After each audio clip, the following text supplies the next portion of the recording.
বিয়েটা হয়ে গেল হঠাৎ করেই। আজকে যে আমার বিয়ে হবে সেটা আমি আজকে সকালেও ভাবিনি। কি থেকে কি হয়ে গেল নিজেও জানি না। সবচেয়ে অদ্ভুত ব্যাপার হলো, যার সাথে আমার বিয়েটা হয়েছে সেটা আর কেউ নয়, আমার ভাবি।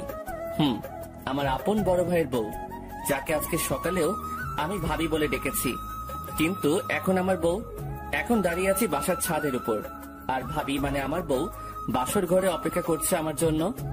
কিছু বুঝতেছেন না তো? চলেন তাহলে পুরো বিষয়টা আপনাদেরকে বুঝিয়ে বলি। আজ থেকে প্রায় 1 বছর আগে ভাবির আর ভাইয়ার বিয়ে হয়। খুব সুন্দর দিন যাচ্ছিল।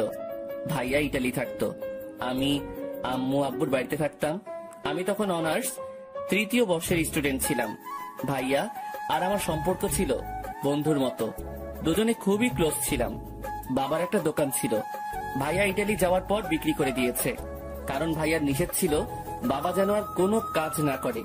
এইভাবে আমাদের দিন যাচ্ছিল। আমিও বন্ধু বান্ধব, পড়ালেখা, আড্ডা এসব নিয়েই অসাধারণ লাইফ কাটাচ্ছিলাম। একটা ঝড় এসে আমাদের এই সুখী লাইফটাকে তছনছ করে দিয়েছে। ভাইয়া বিদেশ থেকে বাড়িতে আসলো। আমরা ভাইয়ার জন্য মেয়ে দেখতে শুরু করে দিলাম। যদিও ভাইয়া বিয়ের জন্য রেডি ছিল না, তবুও আব্বু আম্মুর জোরাজোরিতে রাজি হয়ে গেল। অনেকগুলো মেয়ে দেখার পর একটা মেয়েকে ভাইয়ার জন্য আমরা পছন্দ করি। মেয়েটা দেখতে অসাধারণ, প্রথম দেখায় যে কারো পছন্দ হয়ে যাবে। ভাইয়ার ক্ষেত্রেও ব্যতিক্রম কিছু হয়নি। ভাইয়াও মেয়েটাকে পছন্দ করে ফেললো। মেয়েটা আমার সাথেই পড়তো, অর্থাৎ অনার্স 3য় বর্ষে। শুধু ক্যাম্পাসটা ভিন্ন ছিল। নাম হচ্ছে অবন্তী। দুই ফ্যামিলির সম্মতিতে মহা ধুমধামে ভাইয়ার বিয়েটা হয়ে গেল। ভাইয়া আর ভাবির আন্ডারস্ট্যান্ডিংটা ছিল অসাধারণ। দুজন দুজনকে অল্প দিনেই অনেক ভালোবেসে ফেললো, সেটা ওনার হাব ভাব দেখলেই বোঝা যায়। বিয়ের পরে ভাইয়া ভাবিকে নিয়ে অনেক ঘোরাফেরা করলো। আমিও ভাবির সাথে অনেক মশকরা করতাম। ভাবি সব ক্লোজ ভাবে দিত। ভাবিও অল্প দিনে আব্বু আম্মুর মন জয় করে নিল। আম্মু নিজের হাতে ভাবির মাথায় তেল দিয়ে দেয়, রান্না শিখায়। আব্বু আর আম্মু ভাবিকে কখনো ছেলের বউ হিসেবে দেখেনি, নিজের মেয়ের মতোই দেখেছে। ভাবির আব্বু আম্মুকে নিজের বাবা মায়ের মতোই সেবা যত্ন করত, সবকিছুতে হেল্প করত। ভাবি বাসায় আসার পর থেকে যেন বাসাটা অন্যরকম হয়ে গেল। খুব সুন্দরভাবে আমাদের দিন যাচ্ছিল। বিয়ের 2 মাস পরে ভাইয়ার ছুটি শেষ, তাই আবারও ইটালি চলে যেতে হবে। যদিও ভাইয়ার যাওয়ার মতো মন মানসিকতা ছিল না, কারণ নতুন বিয়ে করেছে, আরো কিছুদিন থাকার ইচ্ছা ছিল। বাট নিজের ক্যারিয়ার, ফ্যামিলির কথা চিন্তা করে ভাইয়া ইটালি চলে গেল। ভাইয়া চলে যাওয়ার পর প্রতিদিনই আমাদের সবার সাথে কথা হতো। আমি এটা ওটা বলে ভাইয়াকে খেপাতাম। এভাবে কিছুদিন চলে যায়। একদিন আমি কলেজ থেকে বাসায় আসছি, এমন সময় একটা বিদেশি নাম্বার থেকে কল আসে। আমি ভেবেছিলাম ভাইয়া কল দিয়েছে, কিন্তু না। আমি কলটা রিসিভ করলাম। হ্যালো ভাইয়া, কেমন আছিস? কিন্তু ওপাশ থেকে অন্য একটা লোক বলল, আমি আপনার ভাই না, আপনার নাম কি পারভেজ? আমি পারভেজ, বাট আপনি কে? আমাকে কিভাবে চিনেন? আমি তোমার ভাইয়ের বন্ধু, একসাথে কাজ করি। আমার নাম হচ্ছে রহিম। ও আচ্ছা, তো ভাইয়া কেমন আছে? কি ব্যাপার, চুপ করে আছেন কেন? ভাইয়া কেমন আছে? তোমার ভাই? আমার ভাই কি হয়েছে ভাইয়ার? তোমার ভাই আর বেঁচে নেই। কথাটা শোনার সাথে সাথেই আমার পায়ের নিচ থেকে মাটি সরে যেতে লাগলো। আমি নিজেকে সামলাতে না পেরে মাটিতে বসে পড়ি। চোখ দুটো ঝাপসা হয়ে আসলো। কি বলছেন? এটা হতে পারে না। আমি সকালেও ভাইয়ের সাথে কথা বলেছি। ঠিকই বলছি। কিছুক্ষণ আগে তোমার ভাই ডিউটিতে যাচ্ছিল। প্রতিদিন আমি আর তোমার ভাই একসাথে কাজে যেতাম, কিন্তু আজকে আমার শিফট সকালে ছিল আর তোমার ভাইয়ের রাতে। একটু আগে বাস উল্টে তোমার ভাই সহ কোম্পানির প্রায় 13 জন লোক মারা যায়। বাকিদের অবস্থা খুব একটা ভালো না। না, আমার বিশ্বাস হয় না। আপনি ভালো করে দেখেন, আমার ভাইয়ের কিছু হয়নি। 2 দিনের মধ্যে লাশ দেশে পাঠিয়ে দেওয়া হবে। এ কথা বলেই রহিম ভাই কলটা কেটে দিল। আমি যেন পাথর হয়ে গেলাম। মুখ দিয়ে কোনো কথা আসছে না। আমি আব্বু আম্মুকে কি জবাব দিব? কি বলে বোঝাবো ভাবিকে? মাত্র 2 মাস পরে বিধবা হয়ে গেছে। এটা শুনলে ভাবি কি অবস্থা হবে? আব্বু আম্মুকে যদি বলি তোমাদের বড় সন্তান আর নেই, কি হবে ওনাদের? না, আমি আর কিছু ভাবতে পারছি না। মাথাটা ঘুরতেছে। তাড়াতাড়ি বাসায় যাই। একটা রিক্সা নিয়ে তাড়াতাড়ি বাসায় চলে গেলাম। কলিং বেল দেওয়ার একটু পর ভাবি এসে দরজা খুলে দেয়। কি ব্যাপার, আজকে আমার দুষ্টু দেবরটা এত তাড়াতাড়ি বাসায় চলে আসছে কেন? নিশ্চয়ই কলেজ ফাঁকি দিয়েছে। ভাবির কথা শুনে আমার ভিতরটা আবারও মোচড় দিয়ে উঠল। আমি কোনো কথা না বলে নিজের রুমে চলে গেলাম। দরজা লাগিয়ে দিয়ে ওয়াশরুমে চলে গেলাম। পানি ছেড়ে দিয়ে ইচ্ছে মতো কাঁপতে লাগলাম। অনেকক্ষণ পর বের হলাম। ভাবি আমার রুমের দরজায় টোকা দিতে লাগলো। কি ব্যাপার দেবর সাহেব, মন খারাপ কেন? কি হয়েছে? মনে মনে বললাম, কি হয়েছে সেটা যদি শুনেন তাহলে আপনি নিজেকে স্থির রাখতে পারবেন না। ভাবি যেন কিছু না বোঝে, সেজন্য বললাম, কিছু না। না না, কিছু তো একটা হয়েছে। চোখ মুখ লাল কেন? বললাম তো ভাবি, কিছু হয়নি। আচ্ছা, খেতে চলো, আব্বু আম্মু বসে আছে। আপনারা খেয়ে নেন, আমি খাবো না। ভাবি কিছু একটা বলতে চেয়েছিল, কিন্তু আমি তাড়াতাড়ি বাসা থেকে বেরিয়ে গেলাম। যেখানেই যাই ভাইয়া স্মৃতিগুলো মনে পড়তে লাগলো। মনে হচ্ছে ভাইয়া আমার পাশে গল্প করতেছে। নিজেকে কোনোভাবে সান্ত্বনা দিতে পারতেছি না। রাতের বেলা রুমে বসে বসে ভাইয়ার ছবিগুলো দেখতেছি আর চোখ দিয়ে পানি ঝরতেছে। এমন সময় আম্মু আমার রুমে আসলো। কি রে, কি করিস? কিছু না।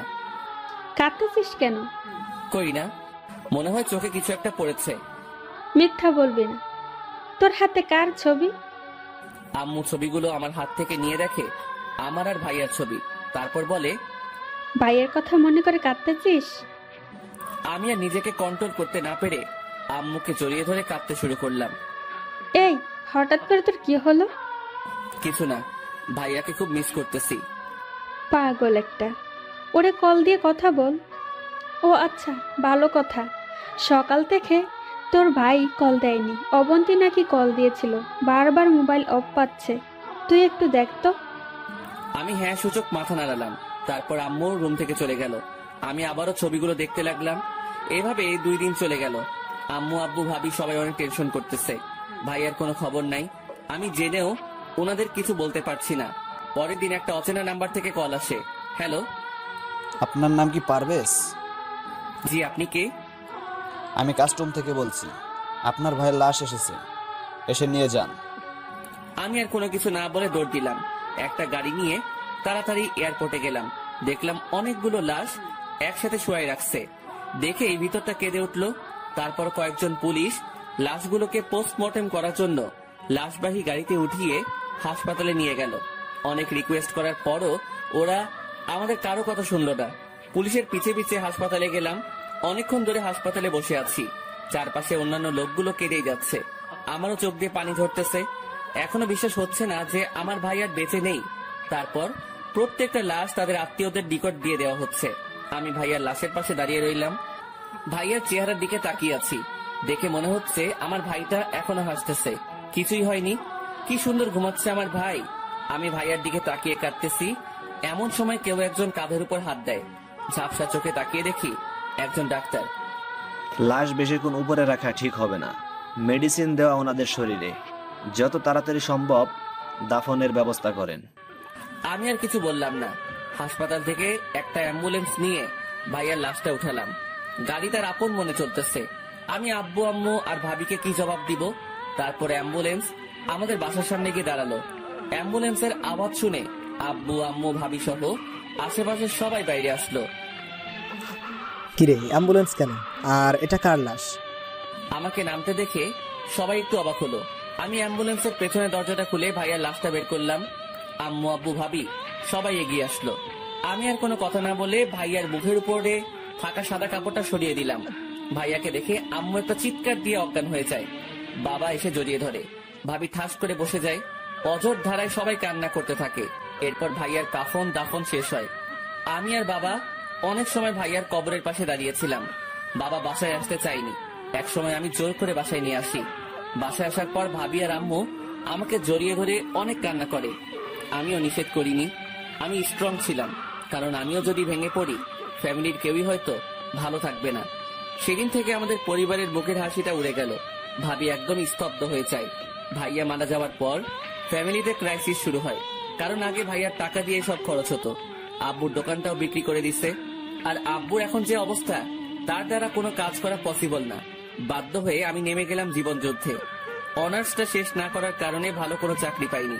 একটা প্রাইভেট কোম্পানিতে চাকরি নেই।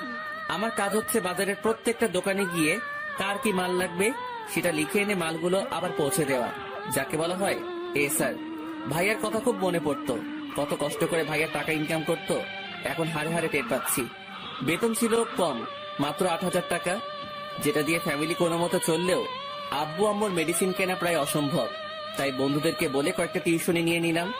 সকাল 6টা থেকে রাত 11টা পর্যন্ত আমার এই যুদ্ধ চলতে থাকে। নিজের পড়ালেখা প্রায় শেষ করে দিলাম, কিন্তু ভাবিটা কন্টিনিউ রাখলাম। এর মাঝে ভাবির বাবা মা অনেকবার এসেছে আমাদের বাসায় ভাবিকে নিয়ে যাওয়ার জন্য, কিন্তু আব্বু ওনার হাত ধরে অনেক রিকোয়েস্ট করে ভাবিকে রেখে দেয়। ভাবিকে এত ভালোবাসতো যে অন্য কারো ঘরে পাঠানোর চিন্তাও আব্বু আম্মু করতো না। সেদিন আমি কাজ শেষ করে টিউশনি করিয়ে বাসায় আসলাম।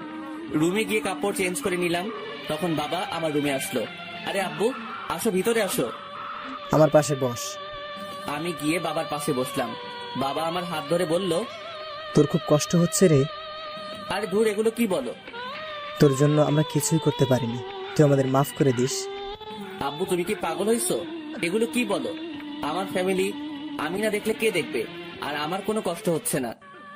অবন্তের বাবা আসছিল, কি বললো? ওরে নিয়ে যেতে চাই। এভাবে নাকি দিন যায় না। তুমি কি বললে? আমি তো বলে দিয়েছি আমি আমার মেয়েকে জীবনেও দিব না। ও আচ্ছা। বেয়া যদি আবার আসে? আসবে না, টেনশন করার দরকার নেই। তোর কাছে কিছু টাকা হবে? এইভাবে কেন বলো? কত টাকা লাগবে সেটা বলো। অবন্তীর বই নাই, বই কিনতে হবে তাই। আমি মানিব্যাগ চেক করে দেখলাম মাত্র 576 টাকা আছে, যেটা আমার পুরো মাসের পকেটও যাতায়াত খরচ। এটা যদি দিয়ে দেই তাহলে পুরো মাস পায়ে হেঁটে কাজ করতে হবে। দূর, এত কিছু চিন্তা করে লাভ নেই। পুরো টাকাটা বাবার হাতে দিয়ে দিলাম। বাবা টাকা হাতে নিয়ে চোখ মুছতে মুছতে নিজের রুমে চলে গেল। পরের দিন তাড়াতাড়ি ঘুম থেকে উঠলাম, কেননা আমাকে পায়ে হেঁটে যেতে হবে, গাড়ি ভাড়া নাই। তাই তাড়াতাড়ি উঠে রওনা দিলাম। তারপরও অফিস পর্যন্ত যেতে 20 মিনিট দেরি হয়। বস ইচ্ছে মতো ঝাড়ি দিল। তারপর গতকালকে যে মালগুলো রিসিট কেটে নিয়ে আসছি সেগুলো দোকানে নিয়ে যাওয়ার জন্য একটা কভার ভ্যান নিয়ে রওনা দিলাম। অন্য একজন ভ্যান চালাচ্ছে, আমি পিছন দিক থেকে ধাক্কা দিয়ে নিয়ে যাচ্ছি, হাতে অনেকগুলো মালের স্যাম্পল। একটা দোকানে মাল দিয়ে আসার পথে ভাবিকে দেখলাম অনেকগুলো মেয়ের সাথে, মনে হয় ক্লাস শেষ করে বাসায় যাচ্ছে। ভাবির চোখ দেখে চিনে ফেললাম যে এটা ভাবি হবে। আমি তখন ভ্যান ফেলতেছি, ভাবি আমার দিকে অবাক দৃষ্টিতে তাকিয়ে আছে। আমি ওনার চোখে স্পর্শ পানি দেখলাম। আমি ভাবিকে দেখেও না দেখার ভান ধরে চলে গেলাম। এভাবে আমাদের দিন যাচ্ছে। বাস্তবতা কি জিনিস হারে হারে টের পাচ্ছি। আজকে শুক্রবার, চাকরি টিউশনি সবকিছুই বন্ধ, তাই ঘুমিয়ে আছি। অনেকদিন ধরে ঠিক মতো ঘুমাতে পারি না। ভাবি আমার রুমে আসলো। পারভেজ, আই পারভেজ। আরে ভাবি, আপনি কখন আসলেন? এই তো একটু আগে। অনেক বেলা হয়েছে, এবার ঘুম থেকে ওঠো। উঠতেছি। আসলে শরীরটা কেমন যেন ব্যথা করতেছে, তাই ঘুমটা একটু বেশি হলো। তোমার খুব কষ্ট হচ্ছে তাই না? আরে ধুর, এগুলো কি বলেন? আমি তো সুন্দর লাইফ কাটাচ্ছি, কোনো প্রবলেম হচ্ছে না। আমি দেখেছি কেমন সুন্দর লাইফ কাটাচ্ছ। আচ্ছা, আপনার পড়ালেখার কি অবস্থা? মোটামুটি। তুমি আর পড়বে না? দেখি কি করা যায়। কলেজে যাওয়ার মতো তো সময় নাই। পরীক্ষাটা দিব, যদি কপালে পাস লেখা থাকে তাহলে তো আলহামদুলিল্লাহ। আসো, খেয়ে নাও। আপনি যান, আমি ফ্রেশ হয়ে আসছি। তারপর ভাবি চলে গেল। আমি ফ্রেশ হয়ে নাস্তা করে নিলাম। এইভাবে আমাদের দিন যাচ্ছিল। এমন একটা লাইফ কাটাচ্ছি যেটাতে নিজের স্বাধীনতা বলে কিচ্ছু নাই। পরিবারের দিকে তাকিয়ে হাসি মুখে সব ত্যাগ করতে হয়। একদিন খেয়াল করে দেখলাম মায়ের শাড়িগুলো সব পুরাতন হয়ে গেছে। ভাবিও প্রতিদিন একটা ড্রেস গায়ে দিয়ে কলেজে যায়। বাবারও পাঞ্জাবিগুলোতে ময়লা জমে গেছে। ভাবির মোবাইলটা হাত থেকে পড়ে ভেঙে যায়। এরপর আর মোবাইল নেয়নি। তারপর লজ্জায় আর আমাদের কাউকে বলেনি।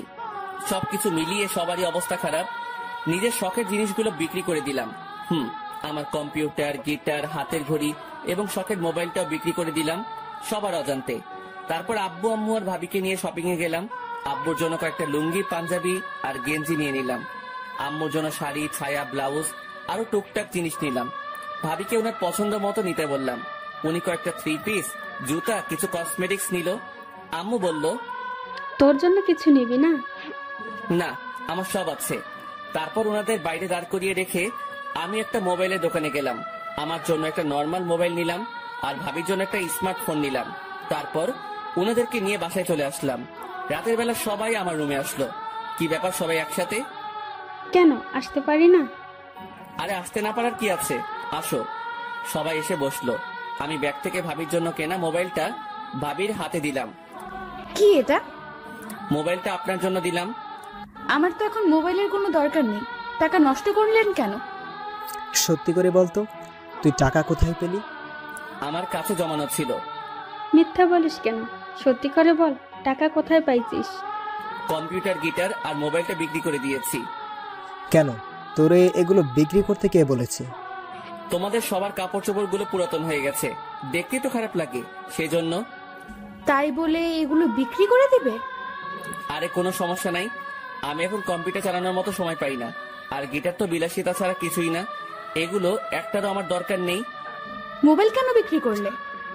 এত দামি মোবাইলের কাজ নেই এখন, সারাদিন কাজে থাকি, মোবাইল চালানোর সময় কই।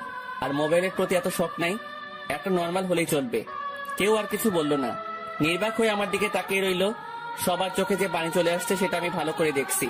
কিছুদিন পর আমি শুয়ে আছি, সকাল 10টার মতো বাজে। সোফা রুমে চিল্লাচিল্লি শুনে তাড়াতাড়ি সেখানে গেলাম। গিয়ে দেখি তালই, মানে ভাবির বাবা আর মা এসেছে। আমি গিয়ে সালাম দিলাম, কুশল বিনিময় করে বাজারে গেলাম বাজার আনতে, কারণ মেহমান আসছে, ভালো মন্দ কিছু না হলে খারাপ দেখা যায়। আমি বাজার থেকে কিছু বাজার করে নিয়ে আসলাম, তারপর রান্নাঘরে দিয়ে আসলাম। ভাবি আর মা রান্না করতেছে, আমি গিয়ে ওনাদের সাথে কিছুক্ষণ গল্প করলাম। দুপুরবেলা খাওয়া দাওয়া করে সবাই সোফার রুমে বসলাম। আমি বসিনি, আব্বু আম্মু আর ভাবির বাবা মা সবাই বসছে, মনে হয় কিছু বলবে। ভাবি দরজার পাশে ঘোমটা দিয়ে দাঁড়িয়ে আছে। কিছুক্ষণ পরই ভাবির আব্বু, মানে আঙ্কেল বলল, দেখেন বিআই সাহেব, যে জন্য আমরা আসছিলাম, জি বিআই বলুন। আমার মেয়েটার বয়স খুব একটা বেশি না, এই বয়সে সে বিধবা হয়ে যাবে কল্পনাও করিনি। যাই হোক, আল্লাহ যা পছন্দ হয়েছে তাই করেছে। আমার মেয়েটা মাত্র 2 মাস জামাইয়ের সাথে ছিল, তারপর কি হলো সেটা তো জানেন। এখন কথা হচ্ছে, ওর তো একটা ভবিষ্যৎ আছে, এভাবে তো আর তার জীবন চলবে না। তো এখন কি করতে পারি? আপনাদের কিছু করতে হবে না, আমাদের মেয়েকে আমরা নিয়ে যাব, ওর অন্য জায়গায় বিয়ে দিয়ে দেব। এভাবে থাকলে তো আর হবে না। না বিআই, এটা করবেন না। আমার মেয়েকে আমার কাছ থেকে নিয়ে যাবেন না। দেখেন, আবেগ দিয়ে তো আর জীবন চলে না, বাস্তবতা মেনে নিতে হবে। এটা ঠিক যে আমার মেয়ের কপাল অনেক ভালো, আপনাদের মতো শ্বশুর শাশুড়ি পেয়েছে। খুব কম মেয়েই এরকম শ্বশুর শাশুড়ি পেয়ে থাকে। কিন্তু আপনারা তো আর ওর কিছু করতে পারবেন না। ও কি আপনাদের সাথে জীবন কাটাতে পারবে? আমাদেরও তো বয়স হয়েছে, মরতে তো হবেই। আপনাদের কিছু হয়ে গেলে আমার মেয়েটার কি হবে? কিন্তু এখানে তো ওর কোনো সমস্যা হচ্ছে না, সব ঠিকঠাক মতো আছে। সব আছে, বাট স্বামী তো নেই। একটা মেয়ে কি এইভাবে লাইফ কাটাতে পারে? আপনিই বলুন, আপনার মেয়ে হলে আপনি কি করতেন? আমি জানি আপনি অবন্তীকে অনেক ভালোবাসেন, নিজের মতোই দেখেন, কিন্তু অবন্তীকে আমরা আর এখানে থাকতে দিতে পারি না। অন্ততপক্ষে ওর বাবা হিসেবে এটা আমার দায়িত্ব। আমার মেয়ে আমার কাছেই থাকবে, আমি আমার মেয়েকে যেতে দেব না। আপনি এসব কি বলছেন? আমার এক ছেলে হয়তো আমাদের ছেড়ে চলে গেছে, কিন্তু আরেকজন তো আছে। আপনি না অবন্তীকে বাইরে বিয়ে দিতে চেয়েছেন, বাইরে দেওয়ার দরকার নেই, আমার ছোট ছেলের সাথেই ওর বিয়ে দেব। এবার তো আর বলতে পারবেন না যে আপনার মেয়ে বিধবা, ওর স্বামী নাই, এগুলো তো আর বলতে পারবেন না। আমি বাবার কথা শুনে চোখ বড় বড় করে ওনার দিকে তাকালাম। এটা কেমনে হয়? এখন আমি অবন্তীকে ভাবি বলে ডাকি, আর সে নাকি আমার? না, এটা কিছুতেই সম্ভব না। আমার মাথা ঘুরতেছে। হঠাৎ করে বাবা আমার দুহাত চেপে ধরে বলে, প্লিজ বাবা, তুই না করিস না, তুই অবন্তীকে বিয়ে কর আর মেয়েকে আমার কাছে থাকতে দে। প্লিজ বাবা, আমার অনুরোধটা রাখ, না হলে যে আমি মরেও শান্তি পাবো না। পারবেজ, বাবা মা প্লিজ না করিস না। আমি বাবার হাত ধরে হ্যাঁ সূচক মাথা নাড়ালাম। ভাবির দিকে তাকিয়ে দেখি উনি চোখ মুছতে মুছতে রুমে চলে গেল। ভাবির আম্মু বলল, বিআই, আপনি মানুষ না ফেরেশতা। একটা মানুষ এত ভালো হয় কেমনে? আমি নিজেও জীবনে আমার মেয়ের জন্য এত কিছু করিনি যেটা আপনি করলেন। আচ্ছা বেয়াই মশাই, বিয়েটা আজকেই হয়ে যাক, আমি কাজেই ডেকে নিয়ে আসি। আচ্ছা ঠিক আছে, আমি আমার ছেলেকে আর ছেলের বউকে আসতে বলি, আর অবন্তীকে বাইরে নিয়ে গিয়ে সাজিয়ে আনার জন্য বলবো। আচ্ছা, আমি বাজারে গেলাম। কোন রকম অনুষ্ঠান ছাড়াই বিয়েটা হয়ে গেল। ভাবিকে আজকে একটু অন্যরকম সুন্দর লাগছে। প্রথম বিয়ের চেয়েও বেশি। শুধু একটা জিনিসের অভাব, সেটা হচ্ছে মুখের হাসিটা। ভাইয়ার সাথে যখন বিয়ে হয়েছিল তখন ভাবির মুখে খুব সুন্দর হাসি ছিল। আজকে সব আছে, সেটাই নেই। হয়তো এমন কিছু হয়ে যাবে কল্পনাও করেনি। ছোটবেলা থেকে আমার অনেক ইচ্ছা ছিল খুব সুন্দর করে বিয়ের অনুষ্ঠান করব, ভালো একটা চাকরি পাওয়ার পর বিয়েটা করব। কিন্তু সবকিছু তো সবার কপালে থাকে না, আমার কপালেও হয়তো নেই। আকাশের দিকে তাকিয়ে ভাবছি জীবনে এমন একটা সময় আসবে আমি স্বপ্নেও ভাবিনি। ভাবিকে বিয়ে করতে হবে, তাও নিজের অজান্তে। এসব ভাবতে ভাবতে কখন যে চোখে পানি চলে আসলো টেরই পাইনি। কেউ একজন পেছন থেকে কাঁধের উপর হাত দেয়। তাকিয়ে দেখি বাবা। আব্বু তুমি এখনো ঘুমাওনি?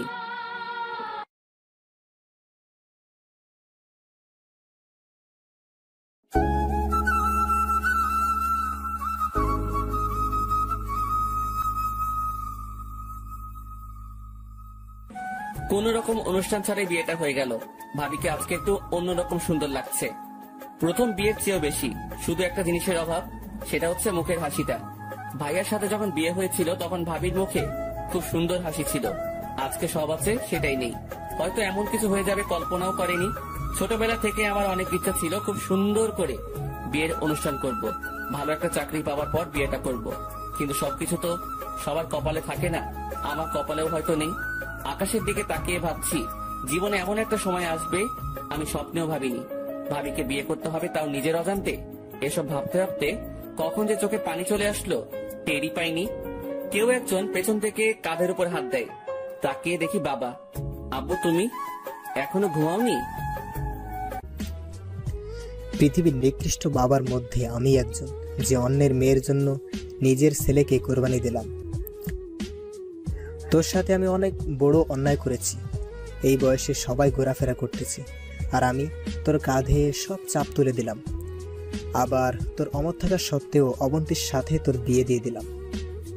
ধুর, তুমি এগুলো কি বলো? তোমার যেটা ভালো মনে হয়েছে সেটাই করেছো। অবন্তীকে অনেক ভালোবাসি রে।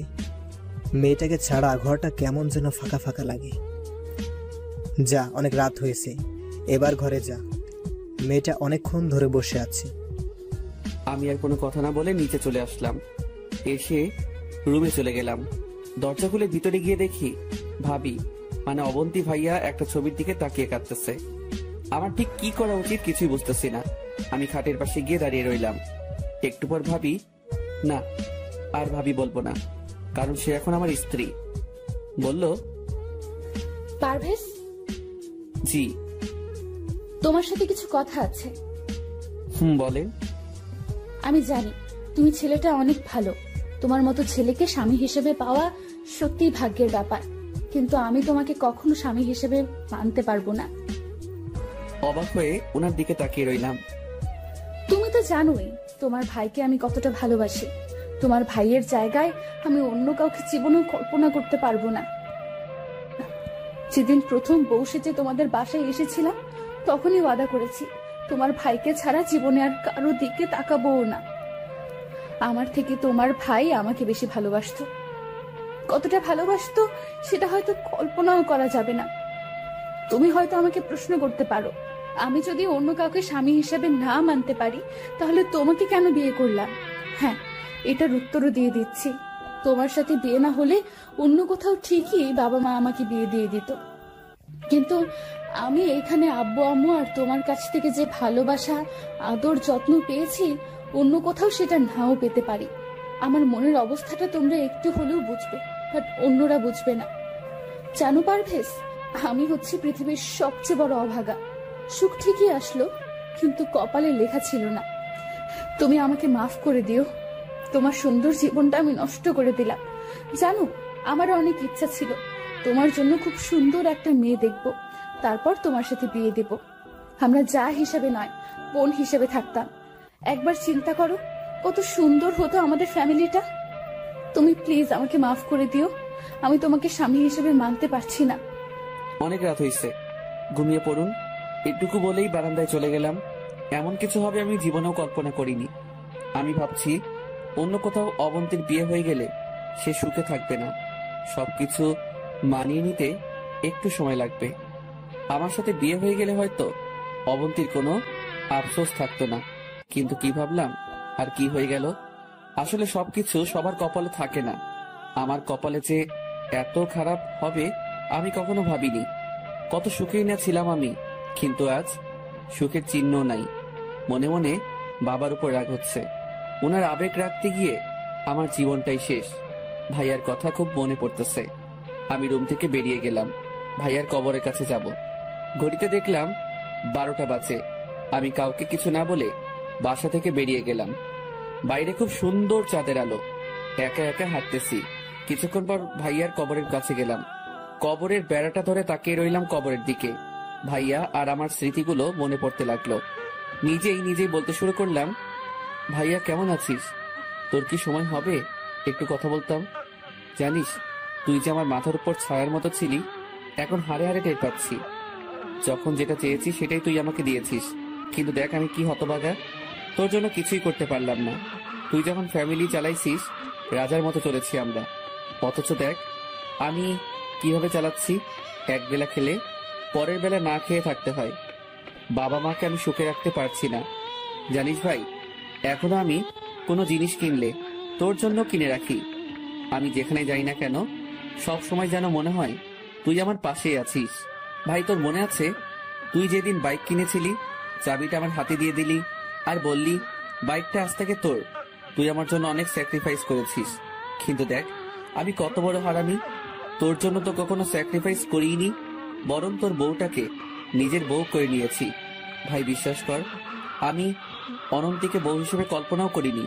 তোর যাতে মনে কষ্ট না যায় সেজন্য আমি কখনো অবন্তীর দিকে খারাপ নজরেও তাকাইনি। তুই সবসময় আমাকে বলতি অবন্তীকে দেখে রাখতে, কিন্তু দেখ আমি কত বড় বেঈমান। দেখে রাখার নাম করে আমি নিজে ওরে বিয়ে করে ফেলেছি। ভাই, এই ভাই, আর একবার আমাদের মাঝে আয়। আমি যে আর পারছি না, মা বাবাকেও কিছু বুঝতে দিতেছি না, কারণ আমি যদি ভেঙে পড়ি তাহলে ওদের কি হবে। ভাই, আমি তোর সাথে অনেক বড় অন্যায় করেছি, তুই আমাকে মাফ করে দিস। আর কোনো কথা মুখ দিয়ে আসছে না, বারবার ভাইয়ার চেহারাটা চোখে ভাসতেছে।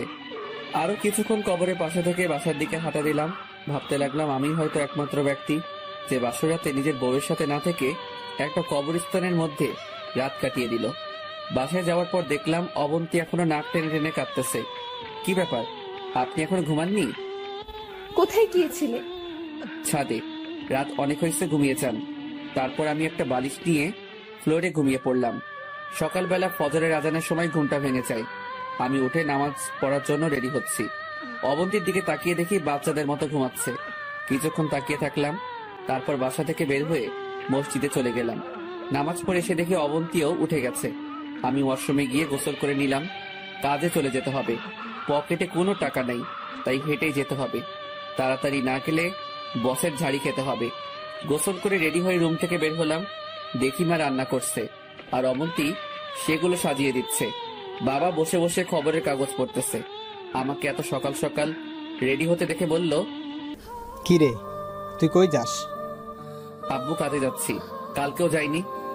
না আব্বু, বাসায় তো তেমন কোনো কাজ নাই, সো বসে থেকে কোনো লাভ নাই। আচ্ছা শোন, বলো। অবন্তী তো সামনে ফাইনাল পরীক্ষা, কলেজের তো ফিস বেতন সব রয়ে গেল। আচ্ছা আমি রাতে দিয়ে দিব। কত টাকা হয়েছে আমাকে বলে দিও। সে কি আজকে কলেজে যাবে? যাবে।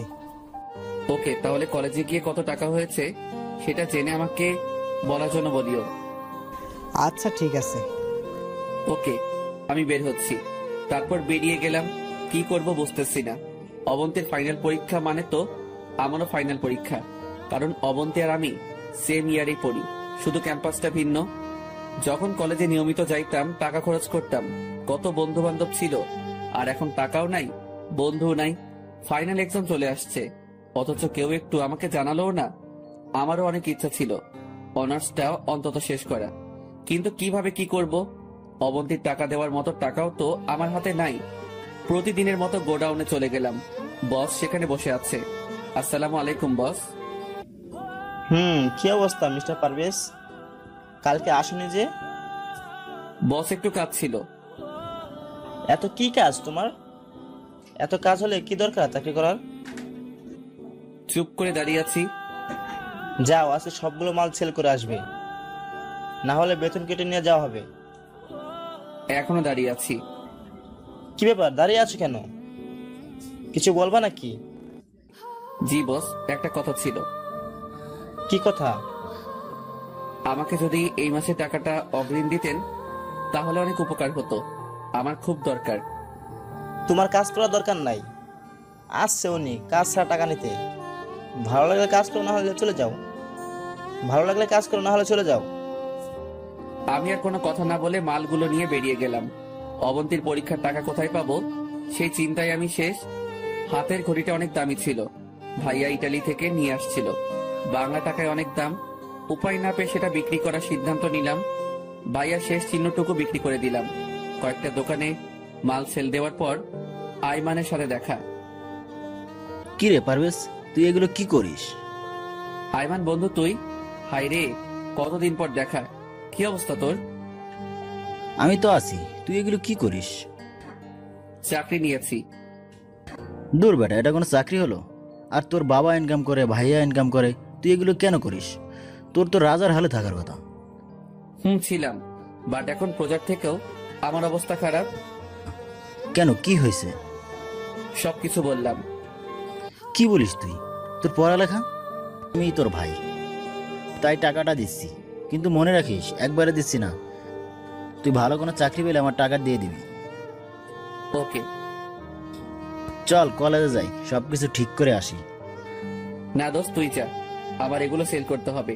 তুই গিয়ে আমার নামে টাকা জমা দিয়ে দিস। আচ্ছা ঠিক আছে, ভালো থাকিস, আমি আবার দেখা করব। ওকে, তুই বাসায় আসিস। এরপর আইমান চলে যায়। মনের মধ্যে একটু শান্তি আসলো। তারপর বাকিগুলো মাল বিক্রি করে বসের কাছ থেকে টাকা আর ঘড়ি বিক্রি করার টাকা নিয়ে টিউশনিতে গেলাম। সেখানেও অগ্রিম টাকা নিলাম। সব মিলিয়ে ৬,০০০। আমিও একটা চাকরি করি, তাহলে মোটামুটি আমাদের পরিবারে একটু সচ্ছলতা আসবে। এই পরিবারে আর কারো ইনকাম করার দরকার নেই। আমি এখনো মরিনি। যদি করার এত ইচ্ছে থাকে তাহলে আমি মরার পরে করিয়েন। সবাই আমার দিকে হা করে তাকিয়ে আছে। আমি আর কোনো কথা না বলে রুমে চলে গেলাম। আসল কথা হচ্ছে আমি চাই না অবন্তী কোনো কাজ করুক। এমনিতে আমি সারাদিন বাইরে থাকি। এখন যদি অবন্তীও বাইরে চাকরি করে তাহলে আব্বু আম্মুকে কে দেখবে? বুড়া বয়সে দুজনেরই কষ্ট হবে। রাতে খেয়ে আমি বাইরে থেকে ঘুরে আসলাম। রুমে এসে দেখি অবন্তী ভাইয়ার ছবিটা হাতে নিয়ে বসে আছে। আমাকে দেখার পর ছবিটা রেখে দিল। আমি বিছানা থেকে একটা বালিশ আর কাঁথা নিয়ে ফ্লোরে শুয়ে পড়লাম। পারভেজ, একটা কথা বলতাম। বলেন। তুমি খাটে থাকো, আমি ফ্লোরে ঘুমাই। সারাদিন কাজ করে আসছো, এখন ফ্লোরে ঘুমালে হয়তো ঘুম আসবে না। আমি কাপুরুষ নই যে একটা মেয়ে মানুষকে নিচে ঘুমাতে দিয়ে আমি নিজে খাটে ঘুমাবো। আপনি ঘুমান, এমনিতে অনেক রাত হয়েছে। আর কোনো কথা না বলে ফ্লোরে ঘুমিয়ে গেলাম। সকালে ঘুম থেকে উঠে দেখি অবন্তী গোসল করে আয়নার সামনে বসে চুল ঠিক করছে। ভেজা চুলে একটু অন্যরকম সুন্দর দেখাচ্ছে। আমি দেখেও না দেখার ভান ধরে শুয়ে রইলাম। পরে মনে হলো যে পায়ে হেঁটে কাজ করতে হবে। রোমান্টিক মুডে থাকার মতো সময় নাই। উঠে ফ্রেশ হয়ে গোসল করে রেডি হয়ে বেরিয়ে গেলাম। আজকেও অনেকগুলো মাল নিয়ে কভার ভ্যান ঠেলতে শুরু করলাম। মনে মনে ভাবতে লাগলাম, অবন্তী কেন আমাকে মেনে নিচ্ছে না? যেখানে আমি ওকে মেনে নিব না সেখানে তার উল্টোটা হচ্ছে। এভাবে দিন যেতে লাগলো।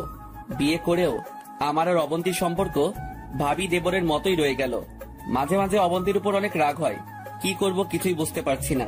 আব্বু আম্মুর জন্য আজকে আমার এই অবস্থা। দেশে মেয়ের অভাব পড়েছে যে আমাকে ভাবিকে বিয়ে করতে হলো। সারাদিন কাজ করে এসে আবার রাতে ফ্লোরে ঘুম। জীবনটা অসহ্য লাগছে। পরের দিন কাজে গেলাম, শরীরটা ভালো লাগছে না, মনে হচ্ছে জ্বর আসবে। ইচ্ছা না থাকা সত্ত্বেও রাত পর্যন্ত কাজ করলাম। রাতে না খেয়ে ঘুমিয়ে গেলাম। গভীর রাতে আমার কাঁপুনি দিয়ে জ্বর আসছে। ঠিক মতো চোখও মেলতে পারছি না। হঠাৎ করে কপালে কারো নরম হাতের স্পর্শ পেলাম। ঝাপসা চোখে তাকিয়ে দেখি অবন্তী ডাকতেছে। পারভেজ, আই, কি হয়েছে তোমার? এরকম করছো কেন? আমার অবস্থা এতই খারাপ যে ওর সাথে কথা বলার মতো শক্তিও আমার নেই। অবন্তী আমাকে উঠিয়ে খাটে শুইয়ে দিল। তারপর সারা রাত মাথায় পানি ঢাললো। আর কি কি করছে কিছুই মনে নেই। জ্বরের ঘোরে কোনো কিছু অনুভব করতে পারিনি। সকালবেলা অবন্তীর ডাকে ঘুম ভাঙলো। তাকিয়ে দেখি আব্বু আম্মু সবাই বসে আছে। অবন্তী নাস্তা হাতে দাঁড়িয়ে আছে। তারপর নিজের হাতে খাইয়ে দিয়ে মেডিসিন খাইয়ে দিল। এখন কেমন লাগছে? ভালো, তোমরা খেয়েছো?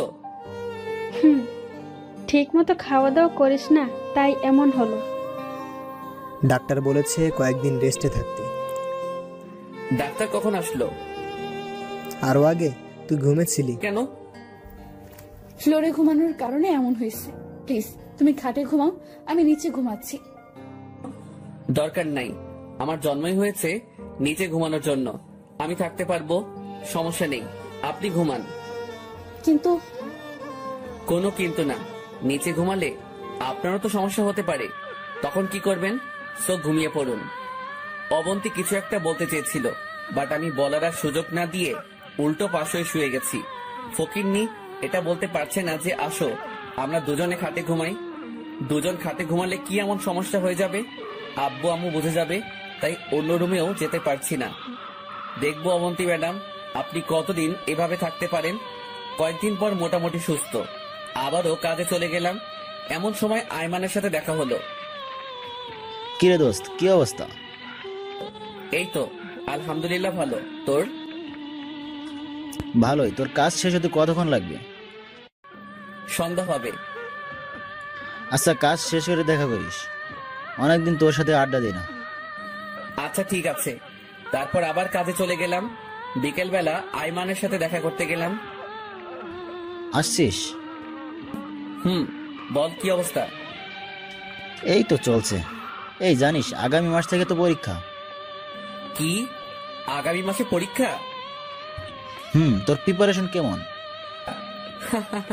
পরীক্ষাও তো দেওয়ার কথা ছিল না, তুই তো টাকার ব্যবস্থা করে দিলি, আর বইও তো কিনিনি। প্রিপারেশন কেমন হবে তুই বল। তোর ভাই মারা যাওয়ার পর থেকে সব কেমন যেন উল্টাপাল্টা হয়ে গেছে। বাস্তবতা কি জিনিস এখন বুঝতেছি। তোর ভাবি কেমন আছে? ভাবি না, বউ আমার। বউ মানে? ভাবির সাথে আব্বা আমার বিয়ে দিছে। কি? কখন? আমাকে তো কিছুই বলিসনি। পুরো ঘটনা শেয়ার করলাম। এত কিছু হয়ে গেছে অথচ আমাকে জানালি না। সরি দোস্ত, বলার মতো তেমন সুযোগ ছিল না। তো অবন্তীর জন্য তো এটা প্লাস পয়েন্ট, তবুও তোকে মেনে নিচ্ছে না কেন? জানি না রে, হয়তো আমিও যোগ্য নই। তো এখন কি করবি? কি আর করা, এভাবেই দিন যাবে। শোন পারবেশ, এটা কোনো জীবন নয়, তোর একটা ভবিষ্যৎ আছে। এভাবে তো আর কিছুই হবে না। তো এখন কি করতাম? অবন্তীর সাথে কথা বলে সব ঠিকঠাক কর। কোনো লাভ হবে না, ও আমাকে মেনে নিতে পারবে না। না দিলে ডিভোর্স দিয়ে দিবে। অন্য কোথাও বিয়ে হলে তখন ঠেলা বুঝবে। ধুর, তুই পাগল নাকি? ওরে রাখার জন্যই আব্বু আমার সাথে বিয়ে দিছে, আর তুই বলছিস ডিভোর্স দিতে? ভালো তো, তাহলে সারা জীবন সিঙ্গেল থাক, ভাবি আর দেবরের মতো কাটা। শোন ভাই, জীবন অনেক কঠিন, সেটা তো তুই আমার থেকে ভালো জানিস। সেটা ঠিক, বাট অবন্তীকে ডিভোর্স দেওয়া তো দূরের কথা, ডিভোর্সের নাম মুখেও আনা যাবে না। দেখ, যা করবি ভেবে চিন্তে কর। আবেগ দিয়ে তো জীবন চলে না। আব্বা কি বললো, আম্মা কি বললো, এগুলোর দিকে কান্না দিয়ে নিজের মন কি বলে সেটা দেখ। তোর লাইফ তোকেই হ্যান্ডেল করতে হবে। ঠিক। তুই একটা কাজ কর। কি? তুই অবন্তীর সাথে সরাসরি এর ব্যাপারে কথা বল। কোন ব্যাপার? তোকে স্বামী হিসেবে মেনে নেবে নাকি নিবে না সেটা। যদি না মেনে নেবে বলে, তাহলে তুই অবন্তীকে বলে দিবি তুই ওকে ডিভোর্স দিয়ে দিবি। এটা কি করে হয়? সব হয়, তুই কথা বল। এখন না, পরীক্ষাটা শেষ হোক তারপর। আচ্ছা ঠিক আছে। তারপর আরো কিছুক্ষণ আড্ডা দিয়ে বাসায় চলে আসলাম। এইভাবে দিন যাচ্ছে। অবন্তীর সাথে দরকার ছাড়া কথা বলি না, কেমন যেন অস্বস্তি লাগে। দেখতে দেখতে পরীক্ষার সময় চলে আসলো। অবন্তী আর আমি একসাথে পরীক্ষা দিলাম। আমার পরীক্ষার কথা শুনে বাবা মা অনেক খুশি। পরীক্ষার কিছুদিন পর একদিন সকালবেলা অবন্তী বসে বসে মোবাইল টিপতেছে। আব্বু আম্মু মামার বাড়িতে গেছে। আমি মনে মনে ভাবলাম এটাই সুযোগ, অবন্তীর সাথে এবার বোঝাপড়াটা হয়ে যাক। আমি অবন্তীর সামনে গেলাম। কিছু বলবে? বলো। আপনি কি চান? মানে আপনি কি আমার কাছে থাকতে চান? নাকি আমার কাছ থেকে মুক্তি চান, কোনটা? পারভেজ, তোমার মাথা ঠিক আছে? এগুলো কি বলছো? আপনি উত্তর দেন। এখানে থাকতে কি আপনার কোনো সমস্যা হচ্ছে? না। তাহলে আমাকে স্বামী হিসেবে মানতে আপনার সমস্যা কোথায়? দেখো, আমি তোমাকে আগেই বলছি, এটা কোনোভাবেই সম্ভব না। যদি আপনার অন্য কোথাও বিয়ে হতো, আমার সাথে বিয়ে হয়েছে বলে আপনি আমাকে মেনে নিতে পারছেন না, কিন্তু অন্য কোথাও হলে কি পারতেন? জীবনেও না। আমি কোনোদিনই আপনাকে কোনো কথা বলিনি। তার মানে এই নয় যে সারা জীবন এভাবে থাকবো। আমারও তো একটা লাইফ আছে। আমারও তো ইচ্ছা করে সুন্দর করে সংসার করতে। আব্বু আম্মু আপনাকে অনেক ভালোবাসে, নিজের মেয়ের মতো দেখে। এখন যদি আমি ওনাদেরকে বলি আপনাদের আদরের মেয়ে বিয়ের পরের দিন থেকে আমাকে ফ্লোরে রাখছে, তখন কি হবে চিন্তা করছেন? আপনার সাথে বিয়েটা হয়েই আমার জীবনটা শেষ। সারাদিন এত কাজ করার পরেও কোনো শান্তি নাই। আপনার সামনে দুটো রাস্তা খোলা আছে, হয় আপনি আমাকে মুক্তি দেন, না হয় আমি আপনাকে। পুরোটা বলার আগে অবন্তী আমার দিকে তাকিয়ে কাঁদতে শুরু করলো। আর কোনো কথা না বলে সে রুমে চলে গেল। ঠাস করে দরজাটা লাগিয়ে দিল। আমি সোফায় গিয়ে বসে রইলাম। একটু পর দেখি সে ব্যাগপত্র গুছিয়ে চলে যাচ্ছে। থামাতে গিয়েও থামাইনি। যাক, তাতে আমার কি? এসব আবেগ দিয়ে তো আর জীবন চলে না। আমি তো ওদের জোর করে বিয়ে করিনি। আমাকে যদি এতই অপছন্দ করতো তাহলে বিয়ের দিন বলে দিলেই পারতো। সারাদিন বাসায় কাটিয়ে দিলাম, বাবা মাও নেই। বাসাটা কেমন খালি খালি লাগছে। বিকেলবেলা বাসা থেকে বের হয়ে দেখি আয়মান আমাদের বাসার সামনে বসে আছে।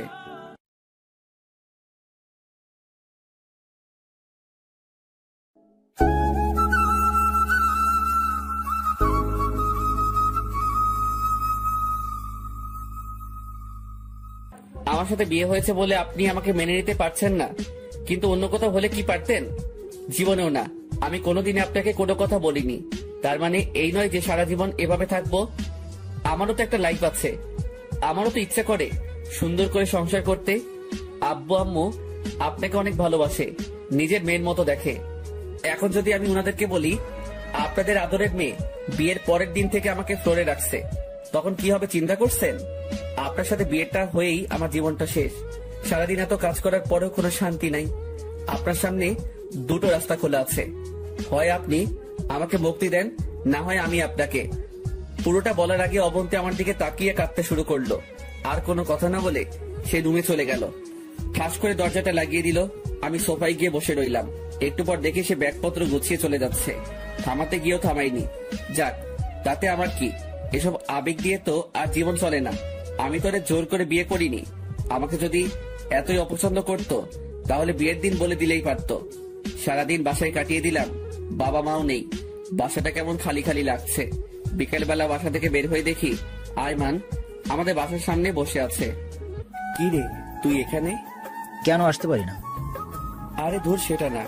এই সময় তুই তো এদিকে আসিস না, সেই জন্য জিজ্ঞেস করলাম। তোকে অনেকবার কল দিতেছিলাম, মোবাইল অফ দেখাচ্ছে, তাই চলে আসলাম। আচ্ছা, ভিতরে আয়। তারপর আয়মানকে নিয়ে আবার বাসায় গেলাম। কি রে, কাউকে দেখছি না যে? আব্বু আম্মু মামার বাসায় গেছে, আসতে রাত হবে। আর তোর বউ?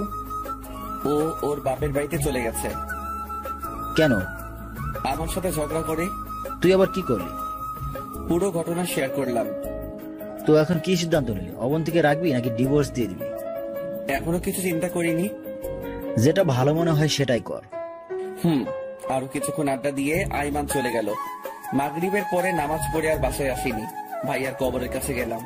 কবরের পাশে বসে নিজে নিজেই বলতে শুরু করলাম, ভাইয়া কেমন আছিস? তোর এই অকৃতজ্ঞ ভাইটা তোর বউকে সুখে রাখতে পারছে না রে। তুমি আমাকে মাফ করে দিস ভাই। আমি কি করব বল? এত অল্প টাকা বেতনে ফ্যামিলি চালাতেও আমার অবস্থা খারাপ হয়ে যাচ্ছে। তুই জানিস ভাই, আমি সকালবেলা কখন নাস্তা করেছি ভুলে গেছি। শুক্রবার ছাড়া দুপুরবেলা আমার পেটে ভাত পড়ে না, শুধু পানি আর এক টুকরো পাউরুটি ছাড়া। জানিস ভাই, আমি 2টা শার্ট দিয়ে পুরো বছরটা কাটিয়ে দিয়েছি। নিজের স্বাদ ইচ্ছা সব বিসর্জন দিয়ে দিয়েছি। নিজের কম্পিউটার, মোবাইল, ঘড়ি সব বিক্রি করে দিয়েছি ওদের মুখে হাসি ফোটানোর জন্য। জানিস ভাই, আমি পড়ালেখাটাও শেষ করে দিয়েছি শুধু অবন্তীর জন্য। কিন্তু দেখ, সে আজকে আমাকে রেখে চলে গেছে। আসলে ভাই দোষটা আমারই। আমি ওদের কাউকে ঠিক মতো সুখে রাখতে পারছি না। কি করব বল? সারাদিন এত কাজ করে বাসায় এসে আমার ফ্লোরে থাকতে ইচ্ছা করে না। আমারও ইচ্ছা করে অন্তত রাতের বেলা কেউ একজন আমার সাথে ভালো ব্যবহার করুক, ঠিকভাবে আমার যত্ন নিক। কিন্তু দেখ, কপালটা এতই খারাপ যে এই সামান্য চাওয়াটুকু আল্লাহ কপালে রাখলো না। ভাই, তুই আমাকে মাফ করে দিস। আমি কাউকে সুখ রাখতে পারছি না রে ভাই। আর কিছু বলতে পারলাম না। ভাইয়ার স্মৃতিগুলো চোখের সামনে ভাসতে লাগলো। আরো কিছুক্ষণ ভাইয়ার পাশে থেকে কবর জিয়ারত করে বাসায় চলে গেলাম। দেখলাম তালা আগে থেকেই খোলা, তার মানে আব্বু আম্মু এসে গেছে। দরজাও খোলা। দেখলাম আব্বু আম্মু চোখ মুখ লাল করে বসে আছে। আব্বু কখন আসছো? তার আগে বল, আমার মেয়ে কোথায়? মাথা নিচু করে দাঁড়িয়ে আছি। কি হলো, কোনো কথা বলছিস না যে? ওর বাবার বাড়িতে গেছে। অনেকদিন নাকি ওর আম্মুকে দেখেনি। বাবার বাড়ি গেছে নাকি তুই পাঠিয়েছিস? অবন্তী আমাদের সব কিছু বলেছে, যা মেয়েটাকে নিয়ে আয়। আরে আজব, আমি কেন পাঠাবো? ও নিজেই গেছে। নিয়ে আসবো মানে? এখন রাত হয়ে গেছে, আর সে যখন নিজে থেকে গেছে আবার নিজে থেকেই আসবে। এত কথা কেন বলিস? আর বিয়ের পর থেকে তো তুই ওই বাড়িতে যাসনি, এখন যা। এখন গেলে আসবো কখন? তোকে কি একবারও বলছি এখন চলে আসতে? যা এখন, যখন ভালো লাগবে তখন আসবি, পারলে 2 দিন থেকে আয়। আমি ওখানে 2 দিন থাকি, আর এইদিকে আমার চাকরিটা চলে যাক। হইছে, যা এখন। কি আর করার। রেডি হয়ে অবন্তীদের বাসার দিকে রওনা দিলাম। রাত 9টার সময় ওদের বাসায় গিয়ে পৌঁছলাম। কলিং বেল দিলাম। প্রায় 5 মিনিট পর অবন্তীর মা মানে শাশুড়ি এসে দরজা খুলে দিল। আসসালামু আলাইকুম। আরে বাবা, তুমি আসো আসো, ভিতরে আসো। ভিতরে গেলাম। শ্বশুরও বেরিয়ে আসলো। সালাম দিলাম, আরো কিছুক্ষণ কথা বললাম। তারপর উনি বলল, অবন্তী রুমে আছে, তুমি যাও। আমি ওর রুমের কাছে গেলাম। দেখলাম অনেকগুলো মেয়ের সাথে বসে বসে হাসছে। ভাইয়া মারা যাওয়ার পর এই প্রথম অবন্তীকে এইভাবে হাসতে দেখছি। এই মুহূর্তে আমার রুমে যাওয়া উচিত হবে কিনা ভাবতেছি। রুমের বাইরে দাঁড়িয়ে রইলাম। কেউ একজন আমাকে দেখে ফেলেছে মনে হয়। তারপর দুলাভাই দুলাভাই বলে ডাকতে শুরু করলো। ভিতরে গেলাম, দেখে অবন্তী আর ওর কয়েকটা কাজিন বসে বসে গল্প করছে। সবার সাথে পরিচিত হওয়ার পর এক এক করে সবাই চলে গেল। তারপর আমি গিয়ে সোফায় বসলাম। কেউ কোনো কথা বলছি না। নীরবতা ভেঙে অবন্তী বলল, কেন আসছো? আব্বু আম্মু আপনাকে নিয়ে যেতে বলেছে। তারা বলছে সেজন্য এসেছো, নিজে থেকে আসোনি? চুপ করে রইলাম। আমি তো তোমাকে প্যারা দিই, আমি না থাকলে তুমি ভালোই থাকবে। সরি, আসলে সকালবেলা আমার মাথা ঠিক ছিল না, তাই ভুলভাল বলে ফেলছি। সরি, আমি যেতে পারবো না। কেন? এমনিতেই তুমি অনেক কিছু করেছো, আর দরকার নেই। আমি কিছু বলতে যাব, এমন সময় অবন্তীর আম্মু এসে খাবার জন্য ডেকে গেল। অবন্তী তখন বলল, খেতে আসুন। আর কোনো কথা না বলে খেতে চলে গেলাম। বাহ, অল্প সময়ের মধ্যে এত আইটেম। জামাই আদর আসলে অনেক মজার, কিন্তু আমার মনের মধ্যে অন্য চিন্তা করতেছে। খাওয়া দাওয়া শেষ করে আবার রুমে চলে গেলাম। আমি গিয়ে খাটের উপর বসলাম। অনেকক্ষণ পর অবন্তী আসলো। আমি উঠে সোফায় চলে গেলাম। তুমি খাটে ঘুমাও। আর আপনি? আমি সোফায় ঘুমাবো। দরকার নেই, আপনি খাটে ঘুমান। সকালে একটু তাড়াতাড়ি উঠিয়েন। আমি আপনাকে বাসায় দিয়ে আমাকে আবার কাজে যেতে হবে। তোমারে বলছি না আমি যাব না। যাবেন না মানে? যাব না মানে যাব না। তার মানে আপনার কাছে আব্বু আম্মুর ভালোবাসার কোনো দাম নেই? সকালে রেডি থাকবেন। বললাম তো আমি যাব না। দূর না গেলে নাই, এত অনুরোধের কিচ্ছু নেই। দেখি কয়দিন না গিয়ে থাকতে পারে। আমারও তো একটা পার্সোনালিটি আছে। ঘুমিয়ে গেলাম। সকালে কাউকে কিছু না বলে চলে গেলাম।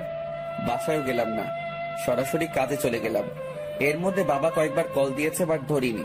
রাতের বেলা বাসায় গেলাম। আব্বু আম্মু দুজনেই আমার উপর ফায়ার। আমি কিছু না বলে রুমে চলে গেলাম। আব্বু আমার রুমে আসলো। কিরে, কি করিস? কিছু না। কিছু বলবা নাকি? অবন্তীর সাথে আমাদের কথা হয়েছে। ও কিছুদিন ওখানে থাক, মন মানসিকতা ভালো হোক, তারপর চলে আসবে। সেটা আমাকে বললেই তো পারতো। আচ্ছা শোন। বলো। অবন্তীর কোনো ফ্রেন্ডের নাকি বিয়ে, যদি ওর হাতে কিছু টাকা দিতি। তোমাকে কে বললো? সে নিজেই বলেছে। তোকে নাকি বলতে লজ্জা করছে, তাই আমাকে বলেছে। আচ্ছা ঠিক আছে, দিয়ে দিব। বিয়ে তো কয়েকদিন পর, কালকে দিতে পারবি? আচ্ছা দেখি। তারপর খেয়ে ঘুমিয়ে গেলাম। সকালে কাজে যাওয়ার আগে টিউশনিতে গেলাম। পড়াশোনা শেষে টাকাটা অগ্রিম চেয়ে নিলাম। টাকাটা নিয়ে আবার কাজে চলে গেলাম। দুপুরবেলা আমি নামাজ পড়ে বাইরের একটা দোকানে পানির মধ্যে পাউরুটি চুবিয়ে খাচ্ছি। এমন সময় দেখলাম একটা মেয়ে আমার দিকে হা করে তাকিয়ে আছে। ভালো করে খেয়াল করে দেখলাম এটা অবন্তী। তার কয়েকটা ফ্রেন্ডের সাথে কোথাও যাচ্ছে মনে হয়। বাসের জন্য অপেক্ষা করছে। আমি দেখেও না দেখার ভান করে কভার ভ্যান চালককে তাড়াতাড়ি এখান থেকে চলে যাওয়ার জন্য বললাম। সে ভ্যান চালাচ্ছে আর আমি পিছন থেকে ঠেলতেছি। রাতের বেলা বাসায় আসলাম। দরজায় টোকা দেওয়ার একটু পরেই দরজা খুলে দেয়। তাকিয়ে দেখি এটা অবন্তী। রীতিমতো একটা টাসকি খেলাম। কি ব্যাপার, অবন্তীকে আমি নিয়ে আসতে গেলাম, আসলো না, কিন্তু এখন নিজে থেকে এসে হাজির। অবশ্য ভালোই হয়েছে, সে কোনো কথা না বলে চলে গেল। আমি দরজা লাগিয়ে রুমে গেলাম। ফ্রেশ হয়ে এসে সবাই মিলে খেতে বসলাম। খাওয়ার এক পর্যায়ে বাবা বলল, একটা কথা বলার ছিল। কি কথা? তোমাদের বিয়ের তো অনেক দিন হয়েছে, এবার অন্তত ভবিষ্যতের কথা কিছু চিন্তা করো। কি বলছো? কিছুই তো বুঝতেছি না। বাসাটা খালি খালি লাগে, আমাদেরও তো ইচ্ছা করে নাতি নাতনির সাথে খেলতে। আম্মুর কথা শুনে আমার গলায় ভাত আটকে গেল। কাশতে শুরু করলাম।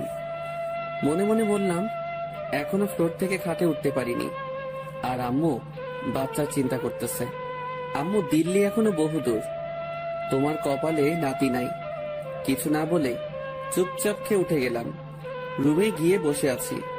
একটু পর অবন্তী আসলো, আমার দিকে তাকিয়ে রইল।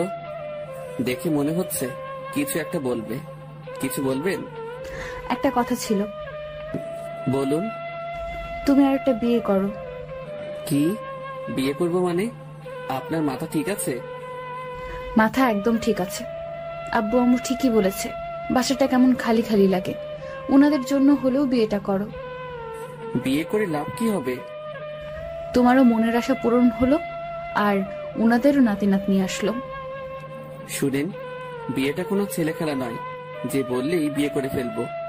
বিয়ে মানুষের লাইফে একবারই হয়, বুঝলেন? কিন্তু আমার লাইফে তো একাধিক, সেটাকে কি বলবে? শুনেন, এটা একটা অ্যাক্সিডেন্ট। আপনি তো আর ইচ্ছা করে করেননি, পরিস্থিতির শিকার। আর আমি মনে করি আপনার লাইফে দ্বিতীয় বিয়ে হয়নি।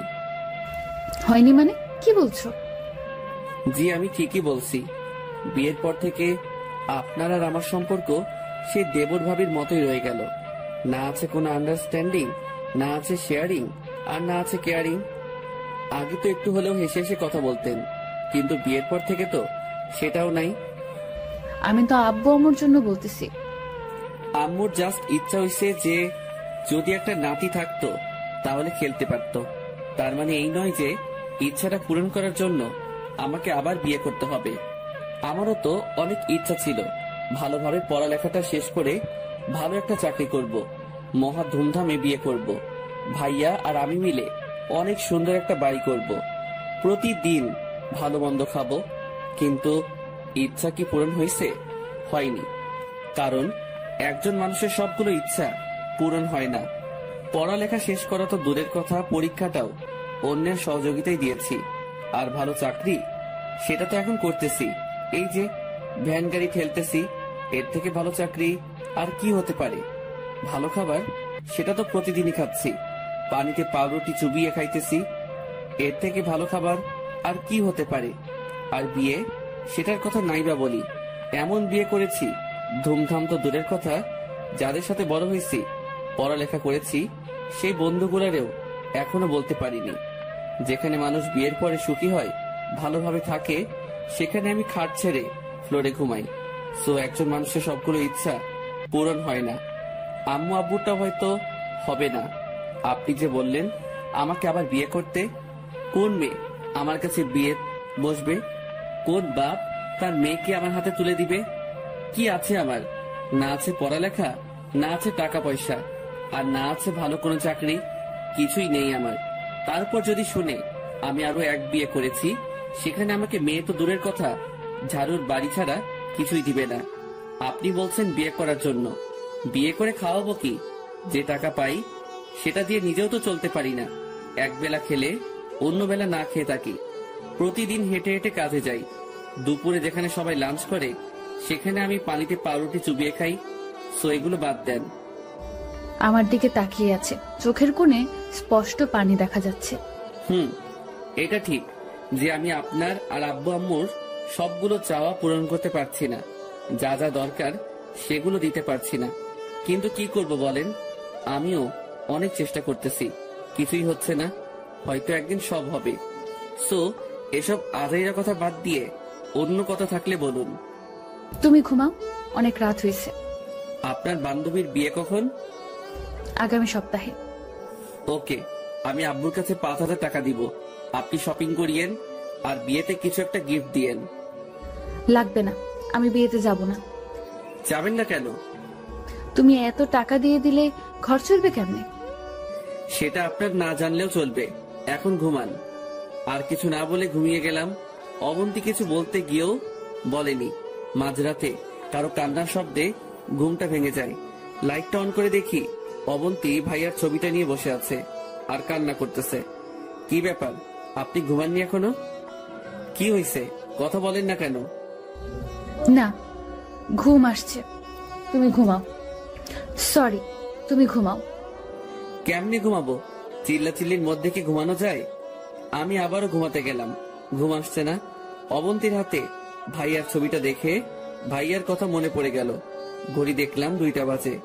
আমি উঠে বাসা থেকে বের হয়ে ভাইয়ার কবরের পাশে গেলাম। বসে বসে কল্পনা করতে লাগলাম ভাইয়ার স্মৃতিগুলো।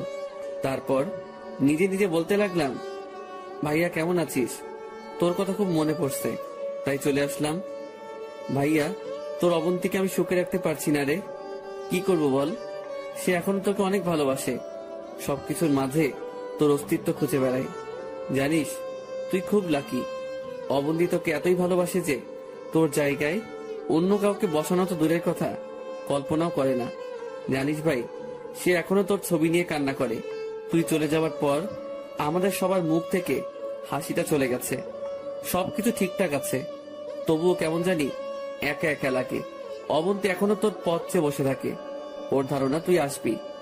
অবন্তী তোকে এতটাই ভালোবাসে যে আমাকে বিয়ে করার পরও সে আমাকে বলছে অন্য কাউকে বিয়ে করে সংসার করতে। জানিস ভাই, মাঝে মাঝে অবন্তীর উপর খুব রাগ হয়। ইচ্ছে করে ওরে অনেক বকা দেই, কিন্তু ওর দিকে তাকালেই তোর কথা মনে পড়ে। জানিস ভাই, আমারও অনেক কষ্ট হয় তোরে ছাড়া থাকতে। চাইলেও ভেঙে পড়তে পারি না আব্বু আম্মুর কথা চিন্তা করে। ভাই, তুই যেমন আমাদের সব চাওয়া পাওয়া মিটিয়েছিলি, আমি তেমন পারছি না রে ভাই। ভাই, তুই আমাকে মাফ করে দিস। দোয়া করিস আমার জন্য, যেন ওদের সবার মুখে হাসি ফোটাতে পারি। আরো কিছুক্ষণ পর সেখান থেকে বাসায় চলে গেলাম। তাহাজ্জুদের নামাজ পড়ে নিলাম। তারপর ফজরের নামাজ পড়ে আবারও ভাইয়ার কবরের পাশে গেলাম। কবর জিয়ারত করে বাসায় এসে রেডি হলাম।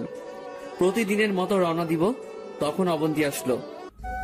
পারভেজ, একটা কথা বলতাম। বলেন। বিয়েতে তুমি যেতে পারবে? আমি গিয়ে কি করব? আপনার বান্ধবীর বিয়ে, আপনি যান। আমার অন্য বান্ধবীরা সবাই ওদের হাজবেন্ডকে সাথে নিয়ে যাবে। সমস্যা কি? আপনি একা যাবেন? প্লিজ না করো না। আমার কাজ আছে, আপনি নিজে চলে যাবেন। তুমি না গেলে আমিও যাব না। আমার নিজেরও তো একটা পার্সোনালিটি আছে। তার মানে আপনার পার্সোনালিটি রক্ষা করার জন্য আমাকে নিয়ে যাবেন? না, তোমাকে। হইছে, আর মিথ্যা বলতে হবে না। আমি যাব না। এমন সময় আব্বু আসলো। কি ব্যাপার, এত চিল্লাচিল্লি কিসের?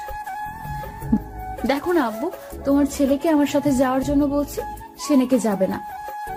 কিরে, সত্যি নাকি? আব্বু, আমার কথাটা শোনো।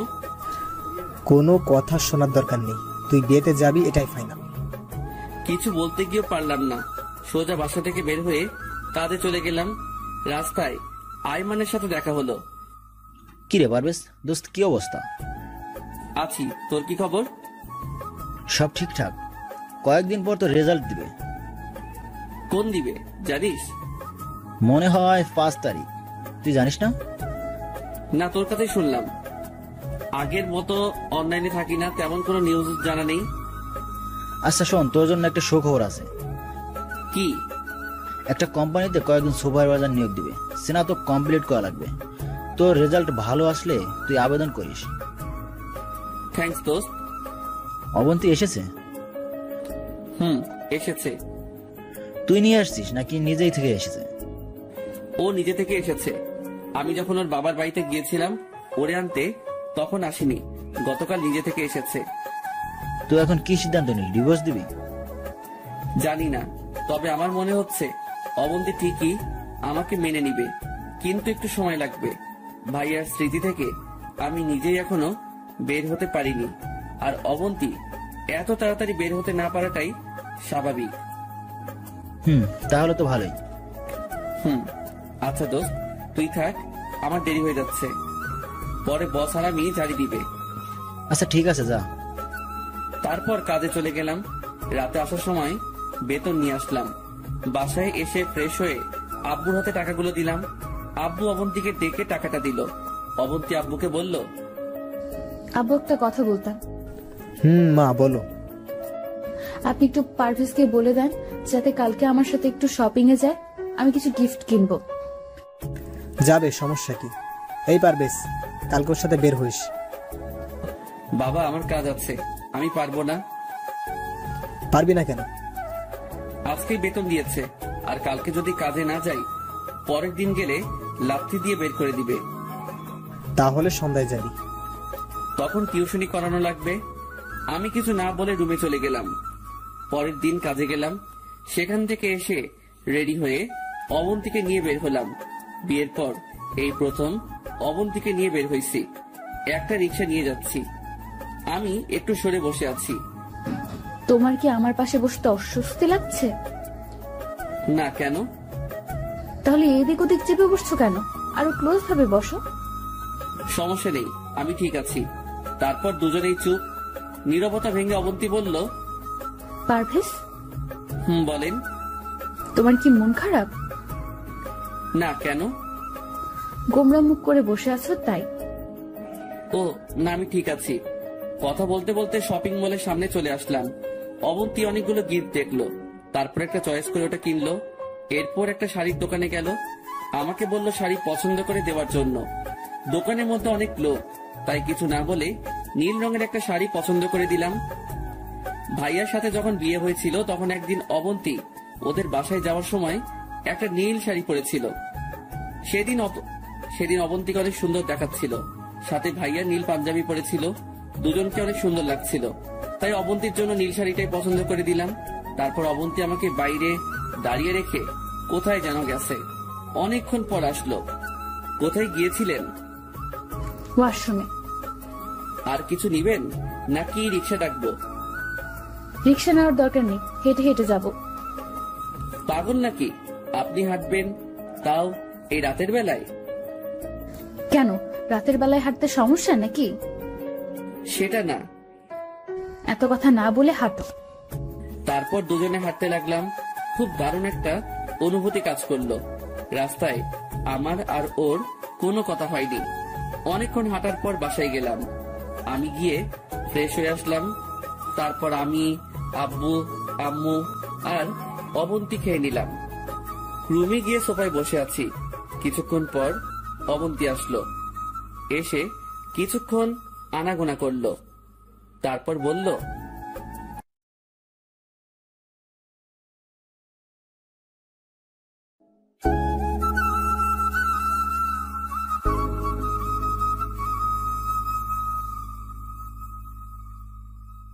তারপর দুজনে হাঁটতে লাগলাম।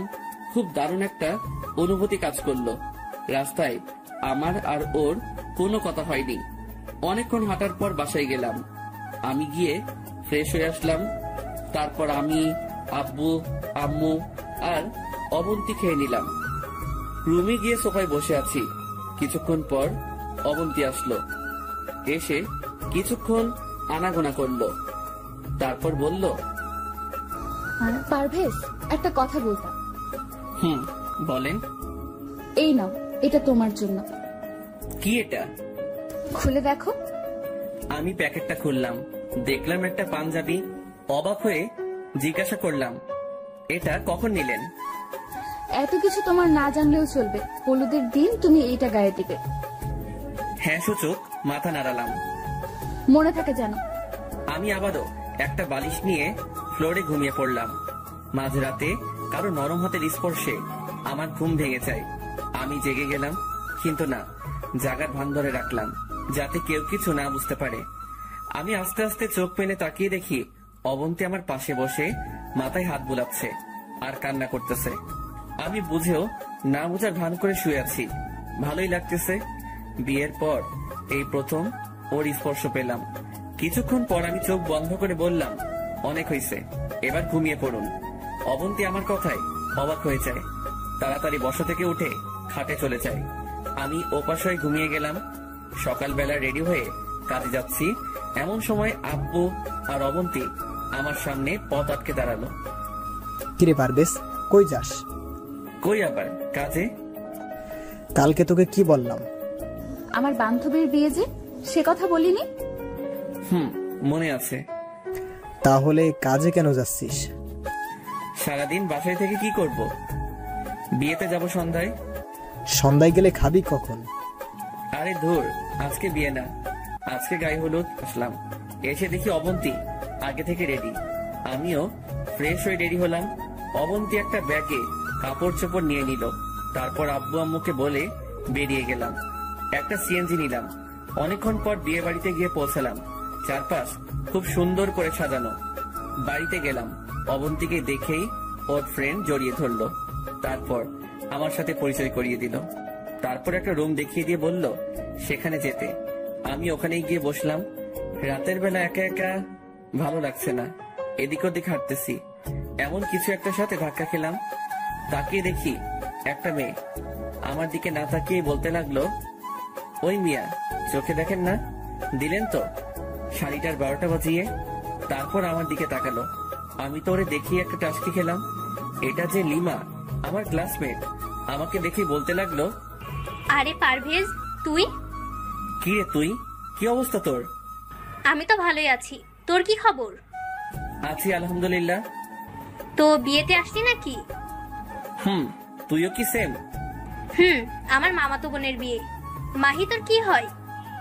অবন্তীর বান্ধবী। অবন্তী কে? তোর ভাবি। কি, তুই বিয়ে করেছিস? হারামি, একটু বললিও না। সরি রে, হুট করেই বিয়েটা হয়ে গেছে। হইছে। চল আমার কাজিন গুলোর সাথে তোর পরিচয় করিয়ে দেই। সবার সাথে তো পরিচিত হলাম। অবন্তী জামাই হিসেবে হইছস, আমার বন্ধু হিসেবে তো আর হোসনি। চল তো। আচ্ছা ঠিক আছে চল। তারপর লিমার সাথে গেলাম। সবার সাথে আবারও পরিচিত হলাম। তারপর আমি আর লিমা কলেজের কথাগুলো মনে করে খুব হাসাহাসি করতেছি। অন্যদিকে চোখ পড়তেই দেখি অবন্তী তাকিয়ে আছে আমাদের দিকে। আমি ওরে দেখে আরো জোরে হাসতে শুরু করলাম। অবন্তী হঠাৎ করে এসে আমাকে হাত ধরে টেনে নিয়ে যায়। ওই, এখানে কি করো? দেখেন না কি করি, আড্ডা দিচ্ছি। আড্ডা দিচ্ছ মানে? ওই মেয়েটা কে? ও আমার বেস্ট ফ্রেন্ড। কি, তোমার মেয়ে বেস্ট ফ্রেন্ড আছে? কই, আগে তো কখনো শুনিনি। আপনাকে কেন সবকিছু বলবো? আমার পার্সোনাল ব্যাপার আমার কাছে থাকবে। আচ্ছা, খেয়ে যাও। আপনি খেয়ে নেন, আমি ওদের সাথে খাবো। একটু ভাব নিলাম। কাদের সাথে? আমার ফ্রেন্ড আর ওর কয়েকজন বান্ধবী। অবন্তী কিছু না বলে রাত দেখিয়ে চলে গেল। আমি দাঁড়িয়ে দাঁড়িয়ে হাসতেছি। এমন সময় পেছন থেকে কেউ একজন টোকা দেয়। তাকিয়ে দেখি লিমা। কিরে, তোর বউ তো রেগে গেল? না, রাগিনি। পারভেজ ভাই, তুই আর আমার সাথে কথা বলিস না, পরে দেখবি তোরে চিবাইয়া খাইবো। শোন, তোকে একটা অভিনয় করতে হবে। কি অভিনয়? সব শিখিয়ে দিলাম। না ভাই, আমি পারবো না, তুই অন্য কাউকে বল। তোর বউ যে রাগী, পরে আমার মাথা ফাটাবে। প্লিজ না করিস না, তুই ছাড়া তো এত ক্লোজ কোনো ফ্রেন্ড নাই আমার। একটু পাম দিলাম। আচ্ছা দেখি কি করা যায়। দেখি না, কাজটা তোকেই করতে হবে। আর তোর সাথে আরো কয়েকটা মেয়ে নিয়ে নে। আচ্ছা ঠিক আছে। এরপর আমরা আমাদের প্ল্যান অনুসারে কাজ করতে শুরু করলাম। লিমা আমার হাত ধরে মাহি রুমে আসলো। অবন্তীও সেখানে ছিল। আমাদের এই অবস্থায় দেখে অবন্তীর চোখ কপালে উঠে গেল। আমি আর লিমা কথা বলতেছি। লিমা তো হাসতে হাসতে বারবার আমার গায়ে পড়তেছে। এদিকে অবন্তী রেগে লাল হয়ে আছে। মনে মনে বললাম, জানো তোমার মনে ভালোবাসা সৃষ্টি করতেছি। তারপর আমি, লিমা আর ওর কয়েকটা কাজিন মিলে আড্ডা দিচ্ছি আর হাসাহাসি করতেছি। এমন সময় দেখি অবন্তী দূর থেকে আমাকে ফলো করতেছে। রাতে খাওয়ার সময় আমি আর লিমা একসাথে বসেছি। অবন্তীর আমাদের টেবিলেই ছিল, আরো কয়েকজন মেয়ে ছিল। পারভেজ দোস্ত, তোর মনে আছে কলেজে থাকতে তুই আমাকে খাইয়ে দিতি, আমিও তোকে খাইয়ে দিতাম, মনে আছে?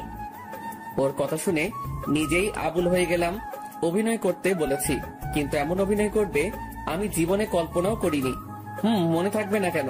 তুই কত আমার আঙ্গুলে কামড় দিছস, দিনগুলো কি এত সহজে বলতে পারি? মনে আছে আমার জন্মদিনে আমাকে খুব সুন্দর একটা গিফট দিয়েছিলি? তোর জন্মদিনের তারিখ কখন আমি ভুলি না। অবন্তী বারবার আমার দিকে তাকাচ্ছে, চোখের মধ্যে পানি টলমল করতেছে। আমাদের আরো কথাবার্তা দেখে সে টেবিল থেকে উঠে চলে গেল। তারপর সবাই খেয়ে উঠলাম। অন্য মেয়েগুলাও জানে আমাদের প্ল্যান সম্পর্কে। তারপর বাইরে চলে আসলাম। বিয়ে বাড়িতে চিল্লাচিল্লির জন্য কোনো কথাই ভালোভাবে শোনা যাচ্ছে না। পারভেজ, তোর বউ কিন্তু তোকে অনেক ভালোবাসে। কচু, তুই তাহলে কিছু জানোস না? আচ্ছা তোর কথা বল, বিয়ে করেছিস? করেছি, আবার করিওনি। মানে? বিয়ে ঠিক হয়ে আছে, কিন্তু উনি দেশের বাইরে। এমনিতে মোবাইলে সারাদিন কথা হয়। বিয়ের পর আমাকেও নিয়ে যাবে তো, তাই সবকিছু ঠিকঠাক করতে একটু সময় লাগছে। বাহ, তাহলে দেশের বাইরে চলে যাবি? দেখিস আমাদের আবার ভুলিস না। একটা মাইট দিব, ভুলবো কেন? আচ্ছা, তোর ভাই কোন দেশে থাকে রে? ভাইয়ার কথা বলার কারণে মনটা খারাপ হয়ে গেল। ভাইয়া এমন এক দেশে থাকে যে দেশে গেলে কেউ আর ফিরে আসে না। মানে? পুরো ঘটনা বললাম। সরি দোস্ত, আমি জানতাম না। It's okay. তারপর তুই তোর ভাবি মানে অবন্তীকে বিয়ে করে নিলি? ভালো করছিস, মেয়েটা যথেষ্ট ভালো। তো এখন কি করিস? তেমন কিছু না, চাকরি নাই, বেকার বেকার ঘুরতেছি। সত্যিটা বললাম না, কারণ যতই হোক একটু হলেও মান-ইজ্জত আছে আমার। কি বলিস? তাহলে ফ্যামিলি কে দেখে, কিভাবে চলে? আল্লাহ চালাইতেছে কোনোভাবে। এই আমাদের কোম্পানির জন্য কয়েকজন লোক দরকার, তুই চাকরি করবি? আমি বাবাকে বলে দিলে তোর কোনো ইন্টারভিউ নিবে না, সরাসরি চাকরি দিয়ে দিবে। কিন্তু কি? বেতনের কথা বলতেছিস তো? আচ্ছা, বেতনও বাড়িয়ে দিব, তুই তোর সার্টিফিকেট জমা দিয়ে দিস। থ্যাঙ্কস দোস্ত। আরে থ্যাঙ্কস এর কি আছে, চাকরি হয়ে গেলে ট্রিট দিবি। আচ্ছা ঠিক আছে, দিব। মনে মনে ভাবতেছি এই মেয়েটার সাথে কলেজে তেমন একটা কথা বলতাম না, জাস্ট হাই হ্যালো ছাড়া। আর আজকে সেই আমাকে চাকরি দিয়ে দিল। আসলে উপরওয়ালা কাকে কখন প্রয়োজনে এনে দেয় বলা যায় না। তারপর একটি মেয়ে এসে আমাদের যেতে বলল। হলুদের অনুষ্ঠান নাকি শুরু হয়ে গেছে। এই শোন। বলো। এবার তোর বউকে আসল ডোজ দিব। কি সেটা? তুই শুধু দেখ। তারপর সে আমার হাত ধরে স্টেজের সামনে যায়। অবন্তী আমাদের দেখে বড় বড় চোখ করে তাকিয়ে আছে। গায়ে হলুদ শুরু হলো, সবাই গায়ে হলুদ দিচ্ছে। সব শেষে আমি আর অবন্তী রয়ে গেলাম। তারপর দুজন একসাথে স্টেজে উঠলাম। মাহিকে হলুদ লাগিয়ে দিলাম। মাহি আমাকে মিষ্টি খাইয়ে দিল, আমিও দিলাম, অবন্তীও দিল। তারপর আমি একটা মিষ্টি অবন্তীর মুখের কাছে নিলাম। সে কিছুক্ষণ আমার দিকে তাকিয়ে রইল, তারপর মিষ্টিটার কিছু অংশ খেলো। তারপর সেও আমাকে একটা মিষ্টি খাইয়ে দিল। ভিতরে ভিতরে আমার মনটা নাচানাচি করতেছে। এমন সময় লিমা একটা অদ্ভুত কাজ করে বসলো। সে স্টেজে উঠে অনেকগুলো হলুদ নিয়ে আমার পুরো মুখে মেখে দিল। আমি অবন্তীকে দেখিয়ে লিমাকে হলুদ লাগিয়ে দিলাম। লিমার কাজিন গুলো এসে আমার মাথা থেকে শুরু করে হাত মুখ সব জায়গায় হলুদের পুরো অংশ ঢেলে দিল। অবন্তী আমাদের এই অবস্থা দেখে উঠে চলে গেল। তারপর বাইরে এসে আমি আবারও লিমার সাথে কথা বলতেছি। এমন সময় অবন্তী কোথা থেকে এসে আমার পাঞ্জাবির কলার চেপে ধরে টেনে রুমে নিয়ে যায়, ঠাস করে দরজাটা লাগিয়ে দেয়। তারপরে কি ব্যাপার, এইভাবে ধরে নিয়ে আসলেন কেন? ওই মেয়ে দেখলে কথা বলতে মন চায়। তাতে আপনার সমস্যা কোথায়? আছে অনেক সমস্যা। তুমি অন্য মেয়ের দিকে তাকাতে পারবে না। কেন? সেটা না জানলেও চলবে। আমার যেহেতু কেউ নেই, সেহেতু আমি অন্যদের সাথে অবশ্যই কথা বলবো। না, তুই কারোর সাথে কথা বলতে পারবি না। আর যেন ওই মেয়েটার সাথে না দেখি। সমস্যা কোথায়? বলছি না কথা না বলতে। যদি বলি? তাহলে আব্বুকে কল দিয়ে বলবো তুমি আমাকে ছেড়ে অন্য মেয়ের সাথে প্রেম করছো। কি আপনি এই কথা বলতে পারবেন? এখন পাঞ্জাবিটা খুলে শুয়ে পড়ো। আপনি কোথায় ঘুমাবেন? পরে দেখা যাবে, তুমি শুয়ে পড়ো। তারপর আমি পাঞ্জাবিটা খুলে রেখে বিছানায় শুয়ে পড়লাম। আপাতত কেউ নাই, একা একা শুয়ে আছি। শুয়ে শুয়ে ভাবতেছি অবন্তী এমন রাগ দেখালো কেন? সেও কি আমাকে ভালোবাসে নাকি? দূর, এটা হয় না। সে আমাকে এখনো দেবরের মতোই দেখে। বুঝতেছি না কেন যে অবন্তী আমাকে মেনে নিচ্ছে না। আল্লাহ ভালো জানে। ভাবতে ভাবতে কখন যে ঘুমিয়ে পড়েছি নিজেও জানি না। সকালে ঘুম থেকে উঠতে যাব এমন সময় বুকের উপর ভারী কিছু একটা অনুভব করলাম। তাকিয়ে দেখি অবন্তী আমার বুকের উপর ঘুমিয়ে আছে। এটা কি হলো? আমি তো নিজের চোখকে বিশ্বাস করাতে পারছি না। বাহ, এটা তো মেঘনা চাইতে বৃষ্টি পাওয়ার মতো। আমি উঠতে গিয়ে উঠিনি। এই প্রথম অবন্তী আমাকে স্পর্শ করলো, তাও এমন একটা মুহূর্ত। আমি কেন, পৃথিবীর কোনো পুরুষই এ অবস্থা থেকে উঠবে না। আমি ঘুমের ভান ধরে শুয়ে আছি। দেখি অবন্তী কি করে। কিছুক্ষণ থাকার পর অবন্তী উঠলো, উঠে শাড়ি ঠিক করে নিল। আমি যেন না বুঝতে পারি, সে আস্তে করে রুম থেকে চলে যায়। আমি মনে মনে হাসতেছি। বালিকা নিজের জামাইয়ের বুকে মাথা রেখে ঘুমাইছো, সেটা দেখলে সমস্যা কোথায়? যাক, একটু পর সে আবার রুমে আসলো। এসে পারভেজ, আই পারভেজ। আমি ঘুমের ভান ধরে বললাম, আই ওঠো, অনেক দেরি হয়ে গেছে। আপনি যান, আমি আরেকটু ঘুমাই। না, আর ঘুমাতে হবে না, ওঠো ওঠো, একটু পর বরপক্ষ এসে যাবে। আচ্ছা, উঠছি। এই একটা কথা বলেন তো, কি? আপনি কালকে রাতে কোথায় ছিলেন? মাহির সাথে। কেন? না, এমনি। কেউ একজন আমার পাশে শুয়েছিল, মনে হয় লিমা হবে। কি? আবারও এই মেয়েটার সাথে কথা বলছো? তাহলে কি হতে পারে? আপনি কাউকে দেখেছেন? এই নাও তোমার ব্রাশ, তাড়াতাড়ি ফ্রেশ হয়ে আসো। এই কথা বলে অবন্তী একরকম চোরের মতোই রুম থেকে চলে গেল। আমি বসে বসে হাসতেছি। ফ্রেশ হয়ে এসে নাস্তা করে নিলাম। তারপর কিছুক্ষণ হাঁটাহাঁটি করলাম। বাইরে গিয়ে লিমার সাথে দেখা হয়। কিরে, তুই বেঁচে আছিস? তোর কি মনে হয়? আমার তো মনে হয় তুই মারা গেছিস। তোর আত্মা ভূত হয়ে ঘুরতেছে। হঠাৎ করে এই কথা বললি কেন? কালকে রাতে তোর বউ যেভাবে তোরে ধরে নিয়ে গেছে, সেটা দেখে মনে হয়েছে যে তুই আজকে শেষ। আরে না, তেমন কিছু না। তোকে তো মনে হয় ভালোবাসে। আরে না, অবন্তী নিজেও ঠিক মতো কথা বলে না, অন্য মেয়েদের সাথেও কথা বলতে দেয় না। একটা প্যারার মধ্যে আছি। বুঝছি। আচ্ছা, আর কয়েকটা ডোজ দিব তোর বউকে। আর দরকার নেই দোস্ত, যেগুলো দিছস সেগুলোতেই আমার 12টা বাজছে। আর দিলে কি করবে আল্লাহ জানে। সমস্যা নেই, হালকা করে একটা দিয়ে দিব। আচ্ছা দিস। একসময় অবন্তী কল দিল। আই পারভেজ, কই তুমি? আছি বাইরে। বাইরে কি? দরকারের সময় খুঁজে পাই না। কি বলুন? তাড়াতাড়ি রুমে আসো। কেন? ধুর, তুমি এত কথা বলো কেন? আসতে বলছি, আসো। আচ্ছা, আসতেছি। কলটা কেটে দিলাম। কিরে, কে কল দিল? তোর ভাবি রুমে যেতে বলছে। মনে হয় আমাকে তোর সাথে দেখেছে। যা, তোর খবর আছে। তুই দাঁড়া, আমি একটু আসছি। যা, বেঁচে থাকলে দেখা হবে। ওপারে ভালো থাকিস বন্ধু। হা। ফাজিল, থাক, আমি আসছি। তারপর রুমে গেলাম। অবন্তী দেখে আমার চোখ কপালে উঠে গেল। শাড়ি একটাকে উল্টাপাল্টা করে পড়ে আছে। কি ব্যাপার, আপনার এই অবস্থা কেন? এই, তুমি আসছো? কি হয়েছে? ধুর, একা একা শাড়ি পরা যায় নাকি? দরজাটা লাগিয়ে এদিকে আসো। দরজা কেন লাগাবো? তোকে দরজা খুলেই শাড়ি পরবো? যাও, লাগিয়ে আসো। আমি গিয়ে দরজা লাগিয়ে আসলাম। এই, শাড়ির আঁচলটা একটু ধরো তো। আমি তো অবাক হয়ে গেলাম। এটা কি বলে? ওই, আবুলের মতো দাঁড়িয়ে আছো কেন? না মানে স্বপ্ন নাকি বাস্তব, সেটাই তো বুঝতেছি না। সামান্য শাড়িটা ধরতে বলেছি, এতেই এই অবস্থা। অন্য কিছু বললে কি হতো? অন্য কিছু কি?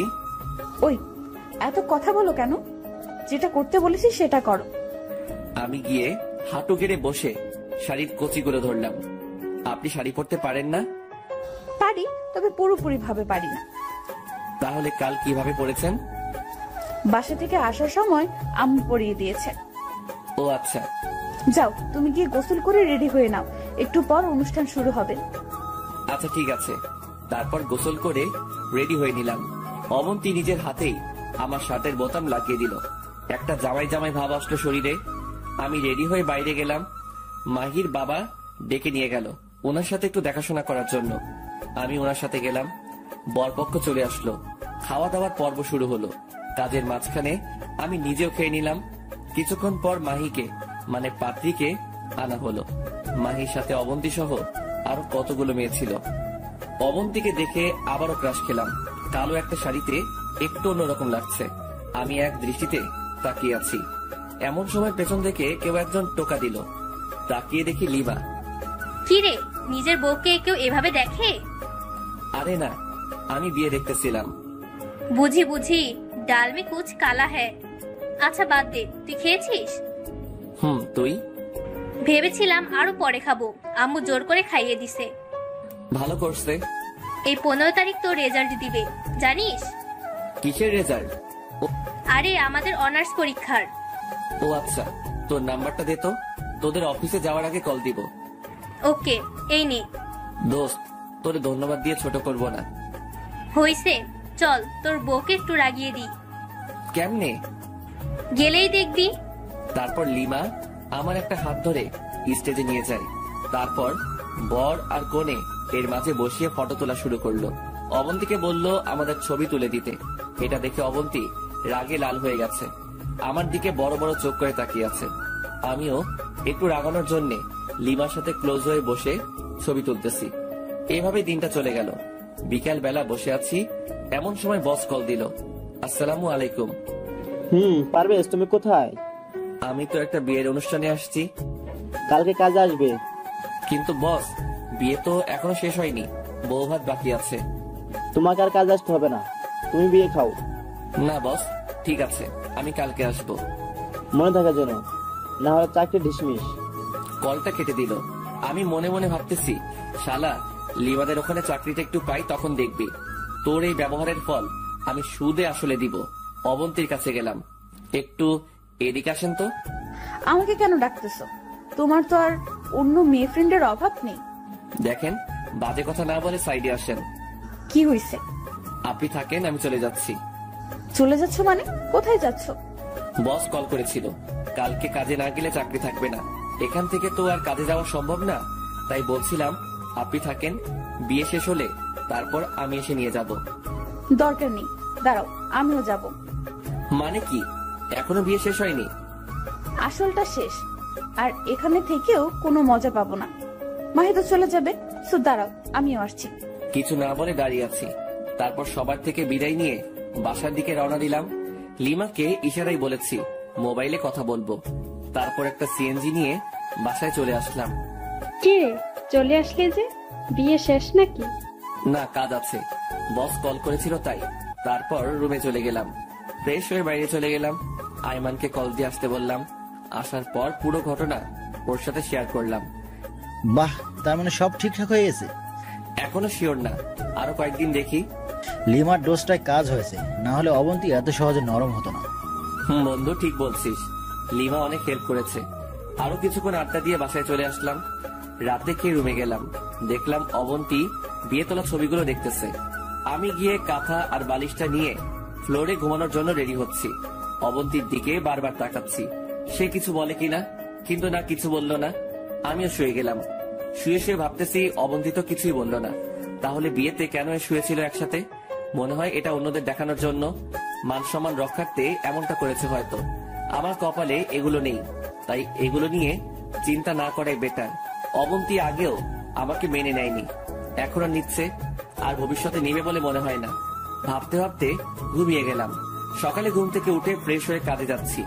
এমন সময় আব্বু সামনে দিয়ে ঘোরাঘুরি করতেছে। মনে হচ্ছে কিছু একটা বলবে। কিছু বলবে? তোর কাছে কিছু টাকা হবে? তোর মায়ের মেডিসিন শেষ। আমি জানি, পকেটে মাত্র 20 টাকা আছে, কারণ যেগুলো ছিল সব বিয়েতে খরচ হয়ে গেছে।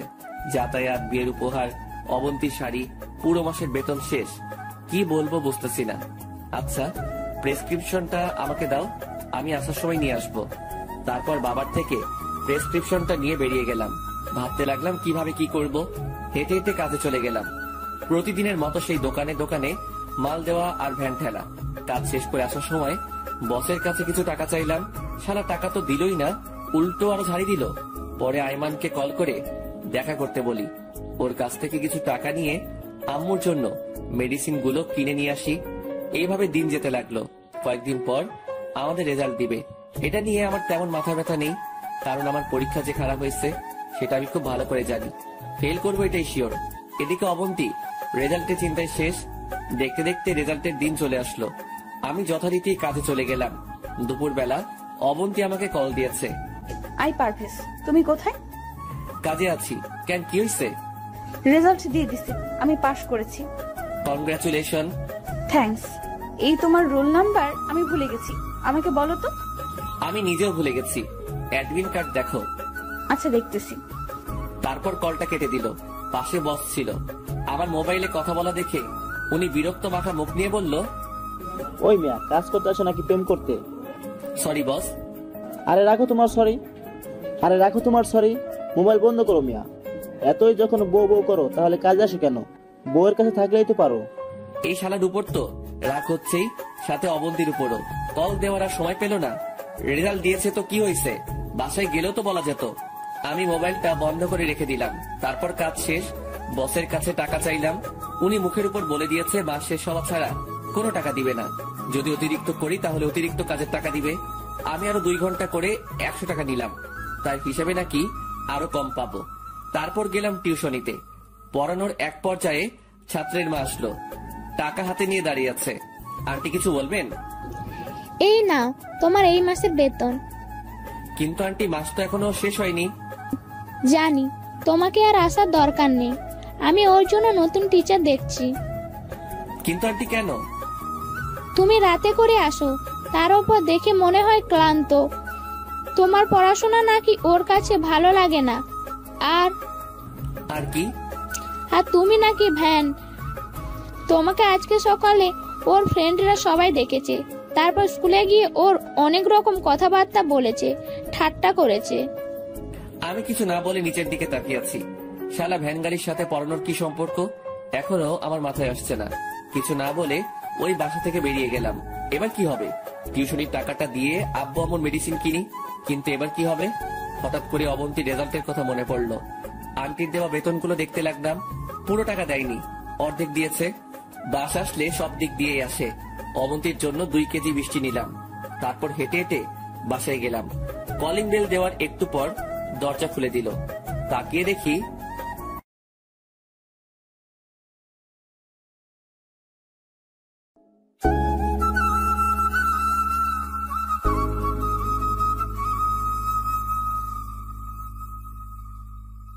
আমি কিছু না বলে নিচের দিকে তাকিয়ে আছি।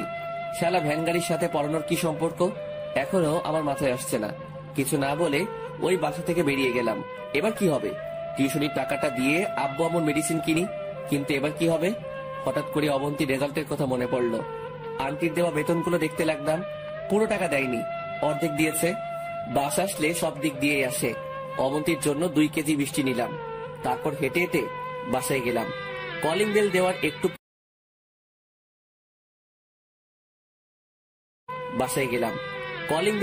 একটু পর দরজা খুলে দিল। অবন্তী আমাকে দেখেই জড়িয়ে ধরে কান্না শুরু করে দিল। আমি তো পুরো টাসকি খেয়ে গেলাম। কিছু বলার ভাষায় খুঁজে পাচ্ছি না।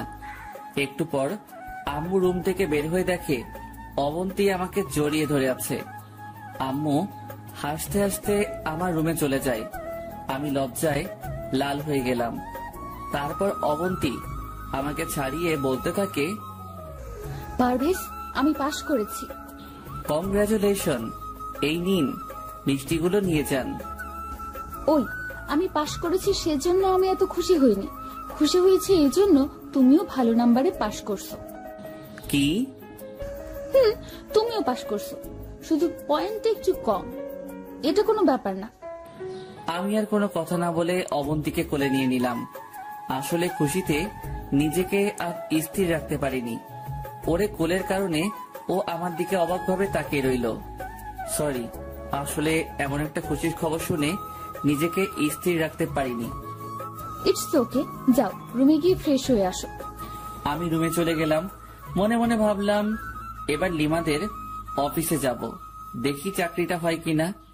ফ্রেশ হয়ে আব্বু আম্মুর কাছে আসলাম।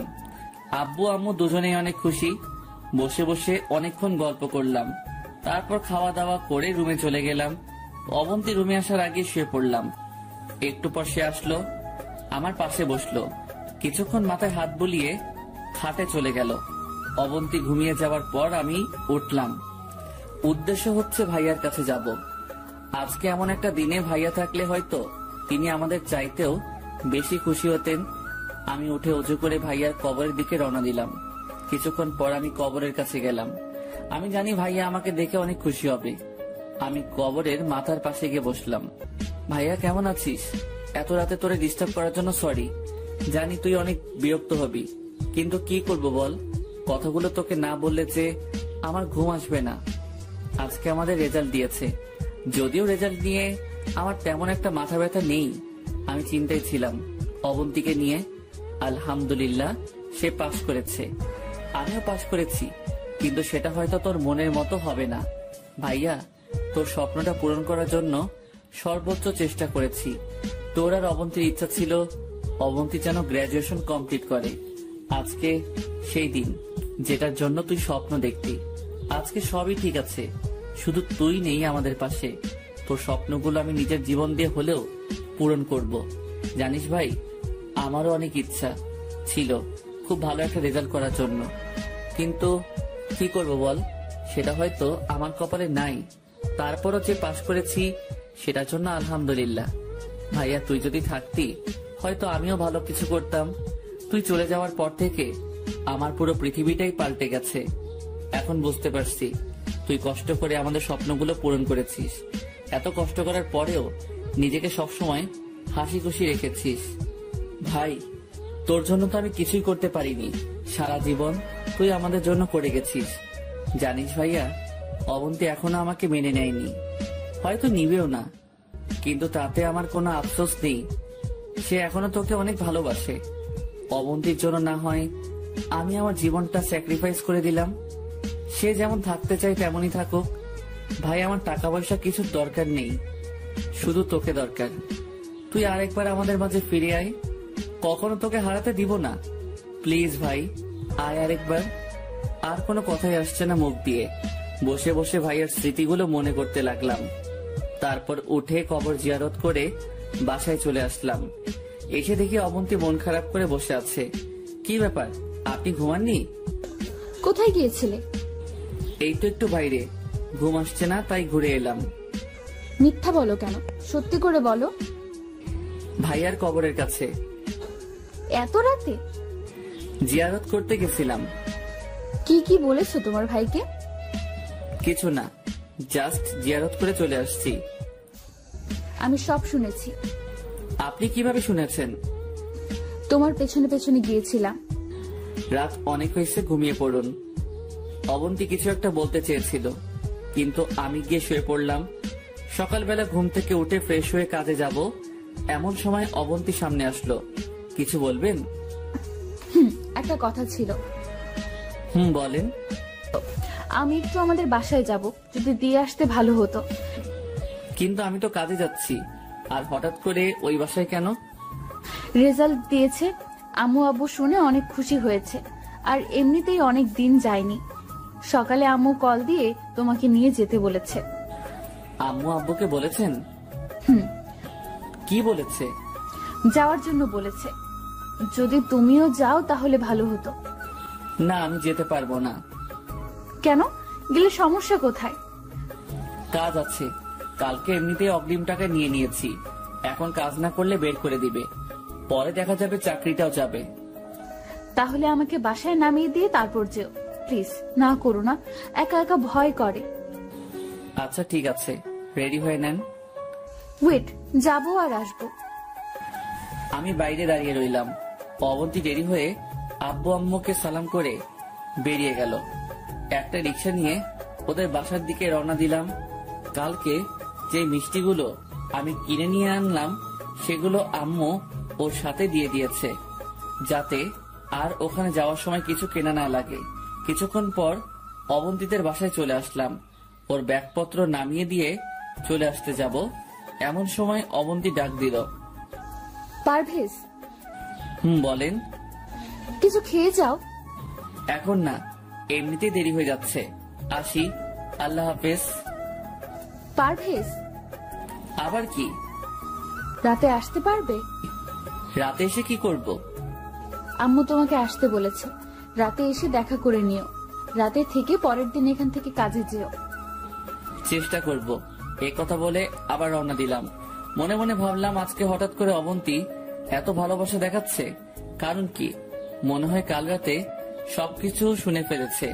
দূর, এত কিছু ভেবে লাভ নেই, ও আমাকে মেনে নিবে না। ভালো পাশ করার কারণে হয়তো কৃতজ্ঞতা দেখাচ্ছে। অবন্তীকে ওদের বাসায় রেখে আমি কাজে চলে গেলাম। সারাদিন কাজ করলাম। এর মাঝে অবন্তী বেশ কয়েকবার কল দিয়েছে, খেয়েছি কিনা, ভালো আছি কিনা, ওদের বাসায় কখন যাব, আরো অনেক কিছু বলেছে। রাতে আমি আমাদের বাসায় চলে গেলাম। কি রে, তুই এখানে কেন? মানে কি? অবন্তী তোকে কিছু বলেনি? বলেছে, ওদের বাসায় যাওয়ার জন্য বলেছে। তো যাসনি কেন? আরে আজব তো, ও বললে কি যেতে হবে? অবশ্যই। অবন্তী অনেকবার কল দিয়েছিল, তুই আসলে যেন ওদের বাসায় যেতে বলি। আমি যাব না এখন, অন্যদিন যাব। যাবি না মানে? এখনই যা। কিন্তু বাবা। কোনো কিন্তু নয়, রেডি হয়ে আবন্তীর কাছে যা। কি আর করা, রেডি হয়ে ওদের বাসার দিকে রওনা দিলাম। প্রায় 30 মিনিট পর ওদের বাসার সামনে গেলাম। কলিং বেল দেওয়ার সাথে সাথেই দরজা খুলে দিল। কি ব্যাপার, এটা কি হলো? মাত্র কয়েক সেকেন্ডের মধ্যেই দরজা খুলে গেল। মনে হয় দরজার কাছে কেউ ছিল। তাকিয়ে দেখে অবন্তী। আমাকে দেখে একটা হাসি দিয়ে বলল, এত দেরি হলো যে? রাস্তায় জ্যাম ছিল। যাও, সোফা রুমে যাও, আম্মু আব্বু ওখানে আছে। আমি ওই রুমে গেলাম, ওনাদের সালাম করলাম, অনেকক্ষণ বসে বসে গল্প করলাম। তারপর একসাথে খেয়ে আমি অবন্তীর রুমে চলে গেলাম। রুমে গিয়ে খাটে শুয়ে রইলাম। এমন সময় অবন্তী আসলো। আমি যেই উঠে যাব তখনই, আই, কই যাও? আপনি ঘুমাবেন না? ঘুমাবো তো, কিন্তু তুমি খাট থেকে নামো কেন? না নামলে আপনি কোথায় ঘুমাবেন? সেটা তোমার জানতে হবে না, তুমি ঘুমাও। কিন্তু ওই ঘুমাতে বলছি না, ঘুমাও। আমি কিছু না বলে ঘুমিয়ে গেলাম। অবন্তী রুম থেকে চলে গেল। মনে হয় অন্য রুমে থাকবে। যাক, ভালোই হয়েছে, আমি অন্তত খাটে ঘুমাতে পারবো। এই ফ্লোরে থাকতে থাকতে পিঠে ব্যথা হয়ে গেছে। আর শ্বশুর বাড়ি এসে যদি নিচে থাকি আর সেটা যদি কেউ দেখে, তাহলে আমার মান ইজ্জত সব শেষ। শুয়ে শুয়ে ভাবছি, অবন্তী কি আসলে আমাকে মেনে নিবে না? আমারও তো ইচ্ছা করে বউয়ের সাথে থাকতে, ওর সাথে ভালো একটা সম্পর্ক রাখতে, মনের গহীনে যত কথা লুকিয়ে আছে সবগুলো শেয়ার করতে। কিন্তু এমন কপাল নিয়ে দুনিয়াতে আসছি যে কপালে সুখ নামের কোনো কিছু লেখা নেই। ভাবতে ভাবতে ঘুমিয়ে গেলাম। রাতের বেলা মনে হলো কিছু একটা আমার মুখের উপর চাপ দিয়ে আছে। আস্তে আস্তে চোখ খুললাম, তাকিয়ে দেখি অবন্তী আমার পাশে শুয়ে আছে। আর একটা হাত আমার মুখের উপরে, অন্য একটা হাত দিয়ে আমাকে জড়িয়ে ধরে ঘুমিয়ে আছে। আমি কিছুক্ষণ অবাক হয়ে তাকিয়ে রইলাম। স্বপ্ন দেখতেছি না তো? না, স্বপ্ন না, আসলে সত্যি। কিছুক্ষণ অবন্তীর মায়া মাখা মুখের দিকে তাকিয়ে রইলাম। দেখে মনে হচ্ছে ছোট্ট একটা বাচ্চা আমার বুকে শুয়ে আছে। তারপর আমিও ঘুমিয়ে গেলাম। সকালে ওর ডাকে ঘুম ভাঙলো। কি ব্যাপার মহারাজ, আর কত ঘুমাবেন? কাজে যাবেন না? ও সরি, আপনি আমাকে আরো একটু আগে ডেকে দিতেন। সমস্যা নেই, এখনো সময় বেশি হয়নি। আমি নাস্তা রেডি করতেছি, তুমি ফ্রেশ হয়ে ডাইনিং রুমে আসো। আচ্ছা ঠিক আছে, আপনি যান, আমি আসছি। অবন্তী চলে গেল। আমি গিয়ে ফ্রেশ হয়ে রেডি হয়ে ডাইনিং রুমে গেলাম। এতগুলো নাস্তা দেখে একটু টাসকে খেলাম। আসলে অনেকদিন হয়েছে এত নাস্তা একসাথে খেয়েছি যে প্রতিদিন সকাল সকাল ঘুম থেকে উঠেই বাইরে গিয়ে কলা পাউরুটি খেয়ে নিতাম। যাই হোক, সবাই মিলে নাস্তা করে নিলাম। নাস্তা করে ওর আব্বু আম্মুর থেকে বিদায় নিয়ে আমি ওদের বাসা থেকে বেরিয়ে গেলাম। উদ্দেশ্য কাজে যাব। গেটের বাইরে আসতেই অবন্তী ডাকলো, পারভেজ, কিছু বলবেন? কাজে না গেলে হয় না? আজকে বাজার করতে হবে। কাজে না গেলে কি দিয়ে বাজার করব? এখানে আবার আসবে? জানি না, তবে মনে হয় না। প্লিজ আসিও। চেষ্টা করব। তারপর বিদায় নিয়ে বেরিয়ে গেলাম। সোজা কলেজে চলে গেলাম। কাজ করতেছি এমন সময় লিমার কথা মনে পড়লো। সে তো বলেছে রেজাল্টের পর ওর বাবার অফিসে যেতে। রেজাল্ট তো দিল, দেখি কিছু একটা হয় কিনা। সেখানে চাকরিটা হয়ে গেলে অন্তত আর ভ্যান গাড়ি নিয়ে হেঁটে হেঁটে মাল বিক্রি করা লাগবে না। লিমাকে কল দিলাম, কয়েকবার রিং পড়লো কিন্তু ধরলো না। আবার দিলাম, এবার ধরলো। হ্যালো লিমা, কেমন আছিস? পারভেজ নাকি রে? ভুলে গেলি নাকি? আরে হারামি, তোরে কেন ভুলবো? বল কি অবস্থা? এই তো মোটামুটি। তোর কি অবস্থা? রেজাল্ট কি? বলিস না ভাই, যেটা আশা করেছিলাম সেটা হয়নি। তোর কি? কোনো মতে পাস করছি। আচ্ছা, একটা কথা ছিল। বল। তুই যে বলেছিলি তোদের অফিসে লোক লাগবে, সেই ব্যাপারে তুই কি তোর বাবার সাথে কথা বলেছিস? কথা বলা লাগবে না, তুই তোর সব কাগজপত্র নিয়ে চলে আসিস, আমি থাকবো। ঠিকানা তোরে মেসেজ করে দিব। থ্যাঙ্কস দোস্ত। থ্যাঙ্কস দিয়ে কাজ হবে না, ট্রিট দিবি। আচ্ছা ঠিক আছে, দিব। কাল কয়টায় আসবো? 10টায় আসিস। আচ্ছা ঠিক আছে। কলটা কেটে দিলাম। মনের মধ্যে একটু শান্তি আসলো।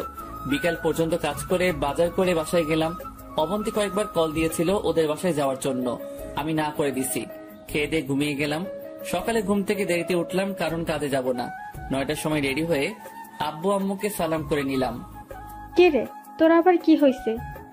কেন সালাম করতে পারি না? আরে পারবি না কেন, হঠাৎ করে করতেছিস তো, তাই জিজ্ঞাসা করলাম। কিছু কি হয়েছে? সেটা বিকাল বেলা বলবো। এখন বল। সারপ্রাইজ। এই কথা বলে বাসা থেকে রওনা দিলাম। লিমার দেওয়া ঠিকানা মতো চলে গেলাম। সেখানে গিয়ে দেখি লিমা বসে আছে। কিরে, আসছিস? হুম। আয়, বাবার সাথে তোর পরিচয় করিয়ে দিই। আর বাবাকে তোর ব্যাপারে সব বলেছি। থ্যাঙ্কস দোস্ত। যা ভিতরে যা, সবকিছু দিয়ে আয়। আমি ভিতরে গেলাম। সবার সাথে পরিচিত হয়ে কাগজপত্র সব জমা দিলাম। এরপর বাইরে এসে লিমার সাথে বসলাম। একটু পর ম্যানেজার এসে আমাকে আর লিমাকে ডেকে নিয়ে যায়। ভেতরে গেলাম। লিমার বাবা বলল, দেখো বাবা, তোমার এসএসসি এবং এইচএসসি এর রেজাল্ট ভালো ছিল, কিন্তু অনার্স এর রেজাল্ট খুব একটা ভালো না। আমাদের রুল অনুযায়ী চাকরিটা তুমি আসলে পাচ্ছ না। চুপ হয়ে দাঁড়িয়ে রইলাম। কিন্তু আমার মেয়ে এত করে বলছে যে চাকরিটা না দিয়ে পারছি না, তুমি চাইলে কালকে থেকে জয়েন করতে পারো। ধন্যবাদ স্যার। খুশিতে চোখ দিয়ে পানি বের হয়ে গেল। আমি আর লিমা ওর বাবার রুম থেকে বের হলাম। লিমা, কি বলে তোকে ধন্যবাদ দিব বুঝতে পারছি না। তোর বউ কেমন আছে? আছে ভালোই। এখন কি ঠিক হয়েছে? আগে থেকে একটু ঠিক হয়েছে, বাকিটা আগের মতোই। টেনশন করিস না, সব ঠিক হয়ে যাবে। চল এখন। কোথায়? ট্রিট নিবি না? আজকে না, অন্যদিন। আচ্ছা ঠিক আছে, আজকে যাই। বসের সাথে কিছু হিসাব আছে, ওগুলো শেষ করে আসি। যা, কালকে থেকে চলে আসিস। ওকে, আল্লাহ হাফেজ। তারপর লিমার কাছ থেকে বিদায় নিয়ে ওদের অফিস থেকে বের হয়ে রাস্তায় আসলাম। আয়মান কল দিল। ওর সাথে কথা বলতে বলতে রাস্তা পার হচ্ছি। এমন সময় কিছু একটা সজোরে এসে আমাকে ধাক্কা দিল। ধাক্কা খেয়ে অনেক দূরে গিয়ে পড়ি। তারপর আর কিছুই মনে নেই। যখন জ্ঞান আসলো, নিজেকে হাসপাতালে আবিষ্কার করলাম। তাকে দেখে অবন্তী আমার পাশে বসে আছে। আমি ওর দিকে তাকালাম। আমার তাকানো দেখে অবন্তী আমাকে জড়িয়ে ধরে কান্না করতে শুরু করলো। কিছুক্ষণ পর ছেড়ে দিয়ে বলল, এখন কেমন লাগছে? ভালো। টেনশনের দরকার নাই, খুব বেশি কিছু হয়নি। ডাক্তার বলেছে 2-1 দিনের মধ্যেই বাসায় চলে যেতে পারবো। আমি তোমার আব্বু আম্মুকে কল দিয়ে আসতে বলেছি। বুঝছিলাম না, অবন্তী হঠাৎ করে আমার আব্বু আম্মু বলছে কেন? তারও তো আব্বু আম্মু। কিছু না বলে চুপ করে রইলাম। ওনারা আসছে, তুমি শুয়ে থাকো। আপনি কোথায় যাচ্ছেন? আমার একটু কাজ আছে। আমার এই অবস্থায় অবন্তী আমার পাশে থাকবে সেটা না করে বলতেছে তার নাকি কাজ আছে। বাবা মা আসা পর্যন্ত থাকুন। না, দেরি হয়ে যাবে, অন্য কোনো দিন দেখা যাব। অবন্তী কই? এই তো একটু আগে চলে গেছে। ওর নাকি খুব একটা জরুরি কাজ আছে। বাদ দাও, আবার চলে আসবে। আরো কিছুক্ষণ কথাবার্তা বললাম। সেদিন হাসপাতালে থেকে গেলাম। আব্বু আম্মুও থেকে গেল। পরের দিন হাসপাতালে থেকে বাসায় চলে গেলাম। কিন্তু এই 2 দিনে অবন্তী একবারও আসেনি এবং একটা কলও দেয়নি। আমিও আর নিজে থেকে দেইনি। 1 সপ্তাহ পর মোটামুটি সুস্থ। তাই চিন্তা করলাম নতুন অফিসে জয়েন করে ফেলি।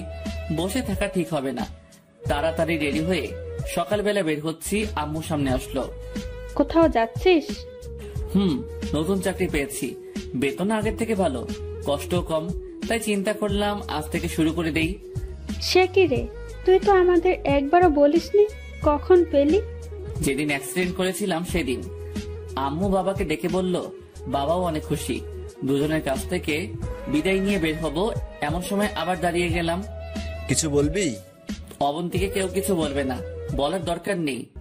কেন রে, এমন একটা খুশির খবর মেয়েটাকে না দিয়ে পারি? না দেওয়ার দরকার নেই, সময় হলে জানবে। এখন নিজে থেকে কেউ কিছু বলবে না। আচ্ছা ঠিক আছে, বলবো না। আমি আর কিছু না বলে রওনা দিলাম। 30 মিনিট পর অফিসে গেলাম, ম্যানেজারকে সালাম দিলাম। উনি সবকিছু ঠিকঠাক করে দিল, আমাকে সবার সাথে পরিচয় করিয়ে দিয়ে আমার ডেস্ক দেখিয়ে দিল এবং কাজ বুঝিয়ে দিল। নতুন অফিস, নতুন কাজ, ভালোই লাগছে, কিন্তু বারবার অবন্তীর কথা মনে পড়তে লাগলো। আজকে এতদিন অবন্তী একবারও একটা কল দেয়নি, কারণ কি? অবন্তী কি নতুন কারোর সাথে? না, এটা হতে পারে না। বসে বসে ওর কথা ভাবতেছি, এমন সময় লিমা এসে একটা টোকা দিল। কি ব্যাপার স্যার, ম্যামের কথা খুব মনে পড়ছে বুঝি? আরে না, তুই কখন আসলি? আসছি তো অনেক আগে, এসে দেখলাম তুই বসে বসে কি নিয়ে চিন্তা করতেছিলি। না, তেমন কিছু না। নতুন অফিস কেমন লাগছে? ভালোই। কোনো প্রবলেম হলে ম্যানেজারকে বলিস। আচ্ছা ঠিক আছে। তুই থাক, আমি বাবার সাথে দেখা করে আসি। ওকে চা। তারপর আবার কাজ করতে লাগলাম, কিন্তু বারবার অবন্তীর কথাই মাথায় ঘুরতে লাগলো। বিকেলবেলা অফিসটা শেষ করে আইমানকে কল দিয়ে আসতে বললাম। আইমান আসলো, দুজনে একটা রেস্টুরেন্টে গেলাম, কিছু খাবার অর্ডার দিলাম। কিরে, তুই তো পুরাই চেঞ্জ, চাকরি পাইছিস? শালা, একবার বললি না? তোর জন্য সারপ্রাইজ ছিল, এখন তো বলে দিলাম। তা আজকে কয়দিন? আজকে জয়েন করলাম লিমাদের অফিসে। কোন লিমা? আরে আমাদের কলেজ ফ্রেন্ড লিমা। ও আচ্ছা, ভালো। আমার জন্য একটা দেখ। তুই চাকরি করলে তোর বাবার টাকা কে খাবে? আরে না, আগের মতো টাকা দেয় না। আব্বা কি পরিমাণ কিপটে তুই তো ভালো করেই জানিস। আচ্ছা দেখবো। তোর ভাবি বউ কেমন আছে? ভাবি বউ মানে? আগে ছিল ভাবি, এখন হয়েছে বউ, দুইটা মিলে ভাবি বউ। তুই কোনোদিন ঠিক হবি না। তো কি অবস্থা ওনার? এবার তো অনেক খুশি থাকবে, তাই না? ওরে কিছু জানাইনি। কেন? সবকিছু বললাম। পারভেজ দোস্ত, তোরে আমি আগেই বলেছি মেয়েটার মধ্যে কোনো ঘাপলা আছে। যেমন? পারভেজ দোস্ত, তোরে আমি আগে যেই কথাটা বলছি এখনো সেম কথাটাই বলছি। ওই মেয়েটার মধ্যে কোনো ঘাপলা আছে। প্রথমত, তোর ভাই মারা যাওয়ার পর অবন্তী দিদি তোদের বাসা থেকে চলে যেত, খুব ভালো বিয়ে করতে পারতো না। ওর ভাগ্য যে তুই ওকে আবার বিয়ে করেছিস। দ্বিতীয়ত, তোর মা বাবা অবন্তীকে যে পরিমাণ ভালোবাসে, আদর করে, আমার মনে হয় না পৃথিবীর অন্য কোথাও এমন আদর পাবে। সবকিছু থাকা সত্ত্বেও অবন্তী তোর সাথে একই খাটে থাকে না, একসাথে মিশে না। এই থেকেই বোঝা যায় ওর মাঝে কোনো ঘাপলা আছে। কিন্তু আমি তো ওরে কোনো অভাব দেখাইনি, তোর সবগুলো স্বপ্নই পূরণ করেছি। আমার মনে হয় ওর কোনো পুরনো বয়ফ্রেন্ড আছে। আরে না, এটা হয় না। এটাই হবে, গরিবের কথা বাসি হলেও মিষ্টি হয়। কি করব বল, আম্মু আব্বুর দিকে তাকিয়ে ওরে কিছু বলতেও পারছি না। ও এখন কোথায়? ওর বাবার বাসায়। আমার অ্যাক্সিডেন্টের আগে গেছে, এখনো আসেনি। একবারও আসেনি? না, কল করে জিজ্ঞেসও করেনি আমি বেঁচে আছি নাকি মরে গেছি। তাইলে শিওর থাক ওর অন্য কোথাও রিলেশন চলতেছে। দোস্ত, ওরে ফলো করতে পারবি? ওকে করলাম, সমস্যা কোথায়? কিন্তু এটা শিওর যে অবন্তী তোর কাছে থাকবে না। আগে হোক আর পরে হোক, ওরে ডিভোর্স দিতে হবে। তুই না দিলেও সে তোকে দিবে। আচ্ছা, তুই শুধু ফলো কর। ওকে। আরো কিছু কথা বলে বাসায় চলে আসলাম। এসে ফ্রেশ হলাম। আম্মু রুমে আসলো। কিছু বলবে?